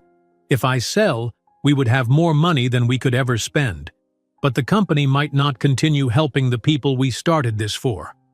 Miles considered this with his characteristic thoroughness. Would you still be in charge? No, I would be wealthy, but I wouldn't control what happens to our technology. Maya's eyes narrowed with intuition beyond her years. You always said money is a tool, not a goal. What's the goal if you sell? Gabrielle studied her daughter, struck by the profound simplicity of the question. Security, I suppose. Certainty about your futures. We're already secure, Miles pointed out pragmatically. We have this apartment, good schools, plenty of food. And you're happiest when you're building things that matter, Maya added. Remember when your system helped Ms. Loretta buy her house? Your face was like Christmas morning. 2 days later, Gabrielle stood before the FinCorp executives in her conference room. I appreciate your generous offer, she began, but Johnson Tech is not for sale. Our mission is just beginning. The lead negotiator's smile faltered. Ms. Johnson, I urge you to reconsider. This offer represents a premium of nearly 40% above your current valuation. The value of what we're building can't be measured solely in dollars, Gabrielle replied. We're transforming access to financial services for communities that have been systematically excluded. That work is not complete. That evening, Gabrielle gathered her team for an impromptu celebration, champagne flowing freely as she announced their independence would continue. To Johnson Tech, she toasted, and to our next chapter, international expansion. As glasses clinked around her, Gabrielle felt a profound certainty that she had made the right choice. The $500 million would have provided security, but at the cost of the purpose that drove her. By refusing $500 million to preserve her vision, Gabrielle couldn't imagine that this decision would not only triple her company's value over the next 5 years, but also place her on a collision course with her past when Marcus Reynolds, desperate for new investors, would cross her path again. The wine glass in Gabrielle's hand caught the last rays of sunset as she stood on her penthouse balcony. Below her, San Francisco glittered with early evening lights, a far cry from the Brooklyn apartment where she'd once counted pennies for baby formula. Her decision to reject FinCorp's offer had proven prescient. In the 2 years since, Johnson Tech Solutions had nearly tripled in value, now worth an estimated $2.7 billion. Her phone chimed with a calendar reminder, Final Review, Javits Center Keynote. In 3 days, she would stand before the financial industry's elite at the annual Financial Innovation Conference in New York, announcing Johnson Tech's $50 million fund for supporting mother entrepreneurs. The symmetry wasn't lost on her. returning to the city where Marcus had once declared her worthless, now as one of the most powerful women in finance. "Mom?" Maya's voice came from behind her. At 14, Maya had blossomed into a formidable young woman, her intelligence matched only by her eloquence. The Forbes team confirmed the interview for their cover edition. They want to focus on how a single mother built a multi-billion-dollar empire. Gabrielle smiled, setting down her glass. "Let's schedule it for after we return from New York. How's your brother doing with his college applications?" "Obsessing over his personal statement. Princeton is his dream school." Maya rolled her eyes with theatrical teenage exasperation that couldn't quite mask her pride in her twin. Inside the penthouse, Miles sat cross-legged on the floor, surrounded by printouts of financial projections. At 14, he mirrored his mother's analytical mind, coupled with a mathematical intuition that had already caught the attention of university recruiters. "Mom, our valuation increased another 3% this week," he announced without looking up.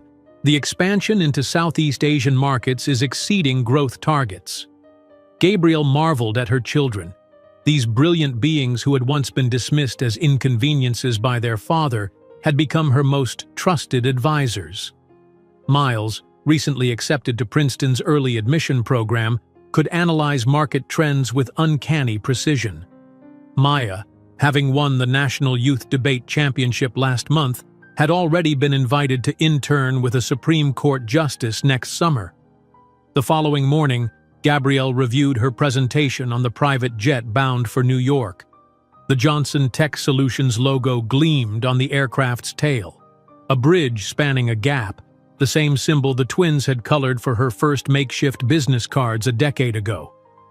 "The fund allocation looks solid," her chief impact officer commented, reviewing the materials for the announcement. $50 million directed specifically to enterprises founded by single mothers. The press will love the narrative. "It's not about the narrative," Gabrielle corrected gently. "It's about addressing a specific market inefficiency. Single mothers represent one of the most undervalued entrepreneurial demographics, with disproportionate barriers to capital." As the plane crossed the country, Gabrielle gazed out the window, memory overlaying the landscape below. She could still feel the sting of that winter night 15 years ago, the weight of her pregnant body as she climbed into a taxi with nowhere to go. Now she commanded resources that would have seemed fantastical to that frightened young woman. Meanwhile, in a considerably smaller office in Midtown Manhattan, Marcus Reynolds stared at his computer screen, the quarterly numbers refusing to improve no matter how long he glared at them. At 47, time had not been entirely kind to him. His still handsome face now carried lines of stress, and silver threaded prominently through his temples. The Reynolds Innovations logo on the wall behind him seemed like a relic from another era, much like the company itself. "The Alvarez Group canceled our meeting," his assistant informed him from the doorway. "Their investment committee decided to explore other opportunities." Marcus suppressed a flash of panic. That was the third potential investor to back out this month. Without a significant capital injection, Reynolds Innovations would struggle to make payroll by quarter's end. The company that had once been poised to revolutionize consumer technology had stagnated under his leadership, a series of miscalculations and missed opportunities eroding its market position. His gaze fell on the conference brochure on his desk, the annual Financial Innovation Conference at the Javits Center. Reynolds Innovations had been relegated to a small booth in a secondary exhibition hall, a humiliating position for what had once been considered a market leader. Still, several key investors would be attending, and Marcus was determined to make one last pitch to save his company. The conference schedule caught his eye, specifically the listing for the keynote address. Gabrielle Johnson, founder and CEO of Johnson Tech Solutions, revolutionizing financial access and announcing major new initiative. The name triggered something in his memory. A Harvard analyst he'd once dated briefly? The timing seemed wrong. He typed Gabrielle Johnson CEO into his search bar, and the results loaded instantly. The woman staring back from his screen bore only a sophisticated resemblance to the young analyst he'd once known. This Gabrielle Johnson radiated power and confidence, her natural hair forming a crown around a face that graced magazine covers and industry awards ceremonies. The Forbes profile described her as the visionary founder who built a $2.7 billion financial technology empire while raising twins as a single mother. Twins. Marcus's blood ran cold as he calculated the years. 15 years ago. The same Gabrielle he had thrown out of his apartment when she told him she was pregnant. The pregnancy he had dismissed as an inconvenience, offering her a check to solve the problem. With shaking hands, he searched for more information about her children. There, a recent photo of Gabrielle accepting an award, flanked by two teenagers. The boy had his chin, his profile. The girl had his eyes. "Mr. Reynolds?" His assistant interrupted his shock. "The car is waiting to take you to the Javits Center." The massive glass structure of the Javits Center gleamed in the autumn sun as Gabrielle's motorcade pulled up to the VIP entrance. Security personnel immediately flanked her vehicle, creating a path through the gathering crowd of conference attendees. "Mom, there are reporters," Maya noted, straightening her blazer. At 14, she already understood the power of public perception, dressing with a sophistication that matched her mother's. "Remember, minimal engagement until after the keynote," Gabrielle reminded them as they exited the vehicle. "We stick to the schedule." Inside, the main exhibition hall buzzed with activity. Johnson Tech's prominent booth near the entrance featured interactive displays showcasing their global impact. 12 million users across 20 countries, 800,000 small business loans facilitated, and 3.2 million first-time homebuyers assisted. Meanwhile, Marcus wandered through a secondary hall where smaller companies competed for attention. The Reynolds Innovations booth looked shabby by comparison. Dated graphics, sparse attendance, a single board representative checking his phone. The contrast with his company's former prominence sent a wave of nausea through him. "Is that Johnson Tech's founder?" he overheard someone nearby whisper excitedly. "They say she's announcing a $100 million initiative today." "The Sequoia partnership is apparently a done deal," another responded. $500 million in new funding. Marcus turned to see a crowd forming near the hall's entrance, surrounding a woman whose presence seemed to magnetize the entire room. Even from a distance, he recognized her, older, more polished, radiating the confidence of someone who had not just survived, but conquered. Gabrielle Johnson moved through the crowd with practiced ease, her twins beside her matching her professional poise. The boy, Marcus couldn't remember if the article had mentioned his name, had the same analytical intensity Marcus had once prided himself on. The girl carried herself with a natural authority that made her seem older than her years. "Mr. Reynolds?" A conference organizer approached, clipboard in hand. "We've placed you in the second afternoon panel on reinventing legacy companies. The main morning sessions are already filled." "I was promised a speaking slot in the main hall," Marcus protested, embarrassment heating his face. "I'm sorry. There was a schedule adjustment. We had to prioritize companies with current market relevance." The organizer's apologetic smile held no real sympathy. Current market relevance. The phrase stung like a slap. From across the hall, Marcus watched as Gabrielle was escorted toward the VIP lounge, surrounded by admirers and industry leaders. The twins walked alongside her, perfectly at ease in this environment of power and privilege. The environment that should have been their birthright from him, not earned through her persistence. The main conference hall was packed to capacity for Gabrielle's keynote address. From his seat in the back row, Marcus watched her take the stage with the confidence of someone who belonged there completely. The giant screens on either side magnified her image as she began speaking, her voice measured and authoritative. "Financial systems were designed by and for a homogeneous group," she began. "The consequences of this design flaw are not just inequitable, they're economically inefficient. At Johnson Tech Solutions, we've proven that serving the underserved isn't charity, it's good business." Her presentation was masterful, concise, data-driven, visionary. She moved seamlessly between global statistics and personal anecdotes, outlining how Johnson Tech had revolutionized access to financial services. Today, I'm pleased to announce the creation of a $50 million fund specifically designed to support enterprises founded by single mothers, she continued. This demographic represents one of the most undervalued entrepreneurial resources in our economy, consistently demonstrating resilience, efficiency, and innovation born of necessity. As she spoke, her gaze swept the audience, momentarily locking with Marcus's in the back row. A flicker of recognition crossed her face, so brief that most wouldn't notice but unmistakable to him. For a heartbeat, 15 years collapsed between them.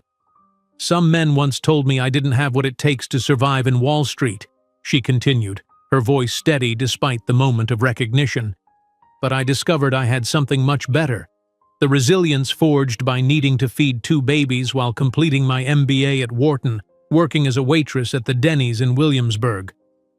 The audience erupted in applause. Marcus remained frozen in his seat, a cold realization washing over him. She knew he was here. That reference wasn't coincidental. It was a perfectly aimed arrow. As the applause continued, the screens displayed a photograph of Gabrielle from those early days, exhausted, in a waitress uniform, holding 2 infants. The contrast between that image and the powerful CEO standing on stage told a story more compelling than words could express. When the keynote concluded, the audience rose in a standing ovation. Marcus watched as investors and executives flocked to the stage, eager to align themselves with Gabrielle's vision and success. Her twins moved with practiced ease through the crowd, engaging with industry leaders as if they'd been born to this world, which, Marcus realized with a sickening jolt, they should have been, through him. Later, at the reception, Marcus circulated the edges of the crowd, nursing a scotch and watching Gabrielle hold court across the room. Investors who had recently declined meetings with him now waited patiently for a moment of her attention. The irony was unbearable. The woman he had dismissed as mediocre now commanded the respect he had always assumed would be his birthright. While preparing for her speech at the Javits Center, Gabrielle couldn't have imagined that in less than 24 hours she would be face to face with the man who had abandoned her 15 years before, witnessing the complete collapse of the facade of success he had built. The whispers circulated through the grand hall of the Javits Center like wildfire, the undercurrent of excitement palpable among the financial elite. Marcus Reynolds stood at the periphery, scotch in hand, watching as Gabrielle worked the room with effortless grace. The contrast between them couldn't be more stark. Her confident posture and genuine smile against his rigid stance and forced pleasantries. "Did you hear?" a young analyst whispered to his colleague nearby, unaware that Marcus could overhear. "That's Gabrielle Johnson, the billionaire fintech founder. And get this, I just heard from someone on her team that the man who abandoned her when she was pregnant with twins is actually here at the conference." Marcus's hand tightened around his glass. How had this information leaked? "Seriously?" the colleague responded. "What kind of man does that?" "Some trust fund tech bro who thought a pregnant black woman would damage his image with investors. Can you imagine?" Marcus felt the room closing in. His carefully constructed narrative, the successful entrepreneur, the generous philanthropist, the family man, was unraveling thread by thread as the true story spread through the conference. Across the room, Gabrielle's attention was momentarily diverted as Maya whispered something in her ear. Her eyes flickered briefly toward Marcus, then returned to the investor she was speaking with, her expression betraying nothing. The main doors to the reception hall opened and the flow of people shifted as attendees moved toward dinner. Marcus seized his opportunity, navigating the crowd until he stood just a few feet from Gabrielle. 15 years dissolved in an instant. Despite everything, despite the power and poise she now radiated, he could still see traces of the young woman who had once looked at him with love. "Gabrielle," he said, his voice barely steady. "It's been a long time." She turned, her expression cool and composed. The teenage twins at her side immediately tensed, their posture shifting subtly as they flanked their mother. "Marcus Reynolds," she replied, her tone measured. "Yes, it has." Up close, the changes in her were even more striking. The uncertain young analyst was gone, replaced by a woman whose confidence seemed bone-deep. Her natural hair formed a crown around features that had only grown more striking with maturity. The simple yet exquisite jewelry at her throat probably cost more than the monthly lease on his downsized office. "You've done well," he said lamely, gesturing vaguely at the conference around them. "Very well." "I've done exceptionally well," she corrected, no emotion in her voice. "What can I do for you?" The dismissive tone, so similar to what he had once used toward her, landed like a slap. Around them, people were beginning to notice the interaction, conversations quieting as attention shifted their way. "I didn't know," he began, then glanced at the twins who were studying him with unsettling intensity. "About them, their—" "Mama," Maya interrupted, her analytical gaze never leaving Marcus's face. "The panel on funding innovations begins in 5 minutes." "Mama?" Marcus repeated stupidly, as if the word itself was foreign. You must have married." A cold smile touched Gabrielle's lips. "No, Marcus, I never married. These are Miles and Maya Johnson, my children." She paused deliberately. "Our children, biologically speaking, though you made it abundantly clear that you wanted no part of that responsibility." The twins' expressions shifted at this confirmation, their eyes taking in Marcus with renewed interest, as if he were a specimen under glass.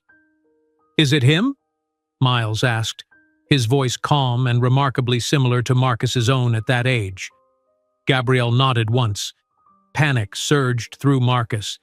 This public revelation, these teenagers who carried his blood, it was all moving too quickly. "I have rights," he began, the desperation in his voice transparent even to his own ears. "Rights?" Maya's laugh was sharp as a razor, her eyes, his eyes, flashing with an intelligence that stripped him bare. "What rights would the man have who told our mother she didn't have what it takes to survive in this world? The man who threw her out, pregnant, in the middle of a winter night?" Marcus felt blood drain from his face. "How do you know?" "Our mother never lied to us," Miles interjected, his tone factual rather than accusatory. "We know the whole story. How she slept in the subway station, how you blocked her access to jobs, how she worked in 3 different restaurants while attending Wharton." A small circle of onlookers had formed around them, drawn by the palpable tension. Marcus recognized several potential investors among them, their expressions shifting from curiosity to something harder as they pieced together the situation. "Gabrielle," he pleaded, sweat beading at his hairline, "could we speak privately?" "I don't believe we have anything to discuss," she replied, checking her watch, a subtle yet unmistakable dismissal. "I have a meeting with Sequoia Capital in 10 minutes to finalize our investment round." The crowd's murmurs grew louder. The Sequoia deal was the most coveted partnership at the conference, a fact Marcus knew all too well. He had been trying unsuccessfully to secure a meeting with them for months. "Mother built an empire from nothing," Maya added, her voice carrying easily in the acoustics of the reception hall. "While you, from what we've researched, have consistently lost market share over the past 5 years." Marcus became acutely aware of the prominent industry figures now openly watching the exchange, including 2 investors he had been desperately courting. His company's financial troubles were supposed to be confidential, yet this teenage girl had casually exposed them in a room full of potential lifelines.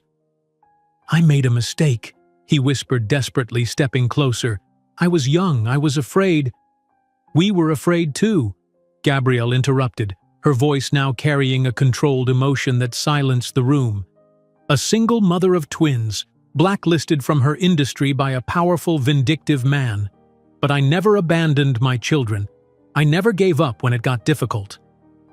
The murmurs around them intensified. Marcus saw his professional reputation disintegrating in real time, years of carefully cultivated connections witnessing his humiliation. "I'd like to know them now," he insisted, looking at the twins with what he hoped appeared as genuine interest rather than desperate damage control. "Make up for lost time. I am their father, after all." Maya met his gaze directly, her 14-year-old face showing a maturity that transcended her years. "Our mother taught us that some people confuse abandonment with freedom," she said clearly. "She freed us to build something greater than your name or your money could ever buy." The words struck with surgical precision. Around them, phones had appeared, discreetly recording the exchange. Tomorrow, this confrontation would be discussed in boardrooms across Manhattan. "Miles, Maya," Gabrielle said calmly, "we should head to our meeting with Sequoia. Mr. Reynolds surely has his own obligations." As they turned to leave, Marcus reached out impulsively, his fingers barely brushing Gabrielle's arm. "Please," he said, voice cracking. "Just 5 minutes." The look she gave him wasn't angry. It was worse, pitying. 15 years ago, I begged you for 5 minutes to explain why our baby deserved a father. You said, and I quote, 'You're a burden I cannot carry.'" Her voice carried just far enough to reach the closest observers. "Now you know what it feels like when someone decides you're not worth their time." With that, she guided the twins through the parting crowd, leaving Marcus standing alone in a circle of judging eyes and whispered commentaries. Within the hour, the confrontation had spread throughout the conference. Marcus's scheduled meetings began canceling one after another. His phone buzzed incessantly with notifications, first professional, then personal as the story leaked to social media. "What the hell is happening?" His wife Claire's voice cut through when he finally answered his phone. "Connor just showed me a Twitter thread about you abandoning your pregnant girlfriend 15 years ago. There are videos, Marcus. Videos of her children, your children, confronting you." "Claire, I can explain." "Explain to your children," she snapped. "Your actual children, the ones you've been raising. The ones who are asking me right now if they have siblings their father never told them about." The following morning, exhausted and desperate, Marcus arrived at Gabrielle's hotel before 7. He had barely slept, his mind racing between damage control strategies for both his company and his marriage. When he approached the front desk, he was surprised when the concierge actually called up to Gabrielle's suite. "Ms. Johnson will see you in the lobby lounge in 15 minutes, sir," the man informed him. The lounge was nearly empty at this hour. Marcus chose a corner table, ordering coffee with trembling hands. When Gabrielle appeared, she was already immaculately dressed for the day in a tailored burgundy suit that probably cost more than his best one. She sat across from him, declining the offered coffee. "I came to apologize properly," he began, the dark circles under his eyes betraying his sleepless night. "What I did was unforgivable." "I agree," Gabrielle replied simply. "But I want to make things right," he continued, leaning forward. "I want to know my children, be part of their lives." Gabrielle observed him with an expression bordering on pity. "Marcus, you really don't understand, do you? This isn't about revenge or punishment, it's simply too late." "It's never too late to be a father," he insisted. "Father?" She raised an eyebrow. "Father isn't a title you earn by contributing genetic material. It's a constant presence. It's sleepless nights. It's high fevers and school projects. It's wiping tears and celebrating victories." Marcus felt the weight of 15 years of absence pressing down on him. "I can learn. I can try." "Miles and Maya don't need you trying," Gabrielle responded. "They already have everything they need. They're about to enter the best universities in the country. They have emotional and financial stability. They have a mother who never, not for a single second, made them feel they weren't enough." Marcus's phone vibrated, another text from Claire, informing him she was moving to her parents' house with their children. "I need time to consider whether I want to remain married to someone capable of such cruelty," she had written. "My life is falling apart," he admitted, his voice breaking. "I'm familiar with the feeling," Gabrielle responded without rancor. You'll survive. I survived." At that moment, Miles and Maya appeared in the lobby, ready for their flight back to San Francisco. "Could we talk?" Marcus asked the teenagers desperately. Miles glanced at his mother, who nodded slightly. 5 minutes, the boy conceded. In an awkward, brief conversation, Marcus attempted to establish some connection. He mentioned his own mathematical abilities when younger, tried to find common interests. Maya observed him with calculating eyes, his eyes, while Miles maintained a polite distance. "You have my number," Marcus concluded, handing them each a business card. "If you want to talk, get to know your half-siblings." "Mr. Reynolds," Maya interrupted formally, "we appreciate your outreach, but to be clear, we didn't miss you. We never missed you. Our mother ensured we never lacked anything, not love, not guidance, not example." "Maybe someday," Miles added, with a gentleness reminiscent of Gabrielle, "when we're adults and can make that decision completely for ourselves." As Marcus Reynolds watched Gabrielle Johnson depart in her limousine, accompanied by the children he never knew and the investors he had always wanted to impress, he finally understood the true meaning of loss. Not the apartment he had kept, or the status he had preserved, but the extraordinary family that could have been his, now forever beyond his reach. Marcus Reynolds stood frozen in the hotel lobby, watching as the limousine carrying Gabrielle and the twins disappeared into the Manhattan traffic.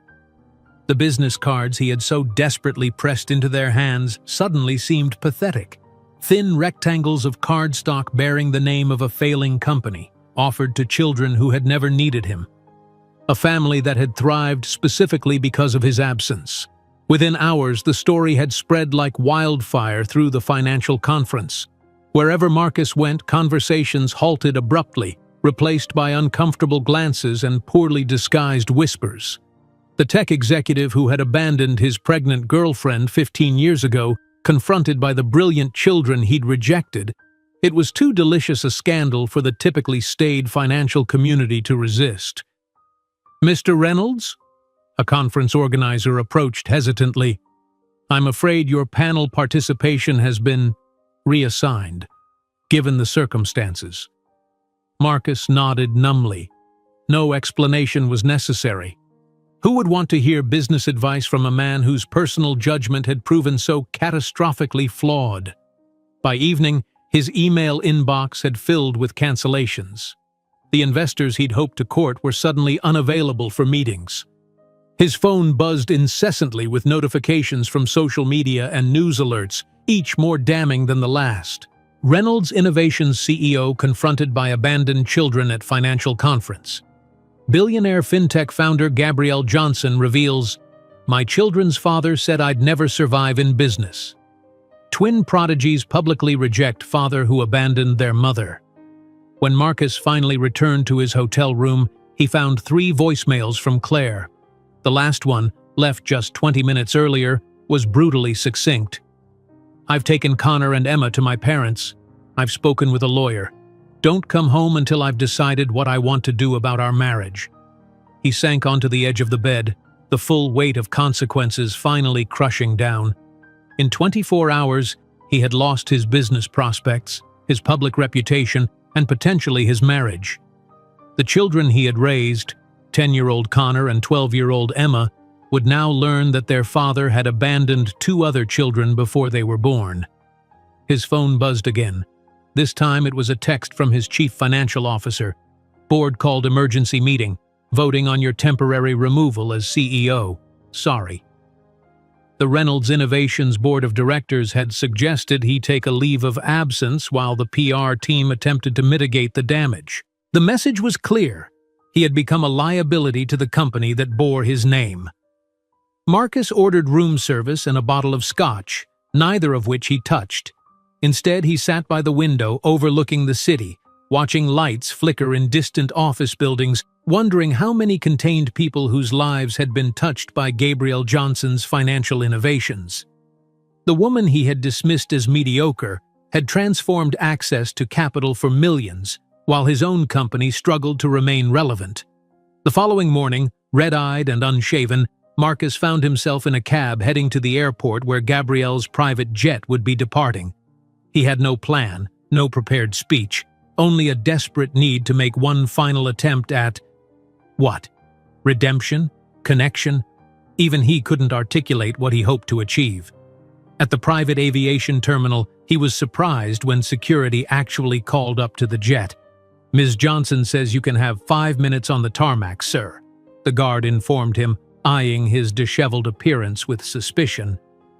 The Johnson Tech Solutions jet gleamed in the morning sun, its livery bearing the same bridge logo that had begun as a child's crayon drawing on Gabrielle's first business cards. The steps were down, and as Marcus approached, Gabrielle appeared at the doorway. She descended halfway, maintaining the literal and figurative high ground. "You look terrible," she observed without malice. Marcus ran a hand through his uncombed hair. "The board is suspending me. Claire has taken the kids to her parents. The investors I was courting have all ghosted me." He looked up at her. "In 24 hours, you've completely destroyed my life." "I didn't destroy anything, Marcus," Gabrielle replied calmly. "I simply stopped protecting you from the consequences of your own actions." "Protecting me?" he echoed, confused. "For 15 years I've never publicly named you. I've never pursued child support. I've never used my growing influence to expose how you treated me." Her voice remained measured, professional. "I didn't mention you yesterday to harm you. I mentioned you because I've reached a point where your existence is irrelevant to my story." The casual dismissal stung worse than anger would have. "My children, Connor and Emma, they're innocent in this," Marcus said, his voice cracking. "They don't deserve to learn about their father this way." For the first time, a flash of genuine emotion crossed Gabrielle's face. "You're right, they don't." She paused. "I'll have my PR team release a statement clarifying that this private matter should remain private for the sake of all children involved. I have no interest in causing pain to your family." The grace of her response made Marcus feel even smaller. "Thank you," he managed. "Is that why you came here?" she asked. "To protect your current children?" "Partly," he admitted, "and partly because I need to understand how you did it, how you built all of this after I…" He trailed off, unable to articulate the magnitude of what he had done. "After you threw me out like garbage?" Gabrielle finished for him, not unkindly. "I did it day by day, hour by hour. I waited tables with swollen ankles. I studied while breastfeeding twins. I built algorithms between diaper changes." Her eyes held his. "I did it because you were wrong about me, and I needed to prove it. First to myself, then to my children, and finally to the world." From inside the jet, Miles appeared at the doorway. "Mom, we need to finalize the Sequoia paperwork before takeoff." "I'll be right there," she called back, before returning her attention to Marcus. "Was there anything else?" Marcus looked past her to where Miles stood, this remarkable young man with his analytical mind and quiet confidence. Beyond him, he caught a glimpse of Maya in the jet's interior, absorbed in what appeared to be legal briefs despite being only 14. "They're extraordinary," he said quietly. "You've done an amazing job with them." "Yes," Gabrielle agreed simply. "I have." "Will they ever…" he began. "That's entirely up to them," she interrupted. "When they're adults, they may decide they want to know you, or they may not. I won't influence that decision either way." A notification chimed on Gabrielle's phone. "I need to go. We have the Sequoia signing in San Francisco this afternoon." As she turned to ascend the stairs, Marcus called after her.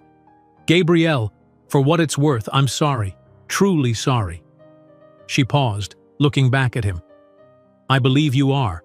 But Marcus, your apology isn't for me to accept or reject. It's for you to live with."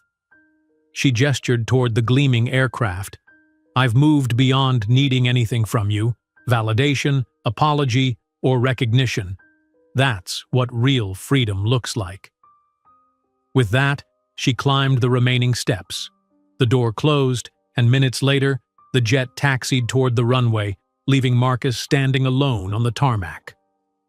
Back in San Francisco that evening, Gabrielle sat in her office reviewing the finalized Sequoia Capital agreement.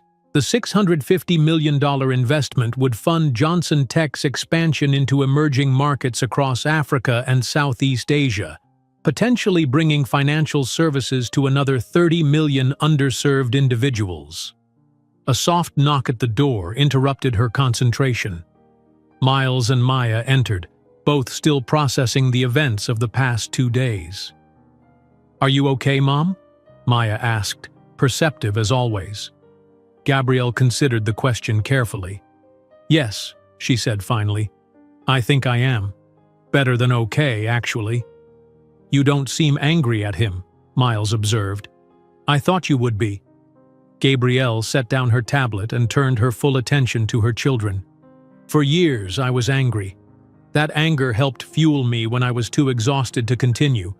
But at some point, I'm not sure exactly when, the anger transformed into something else."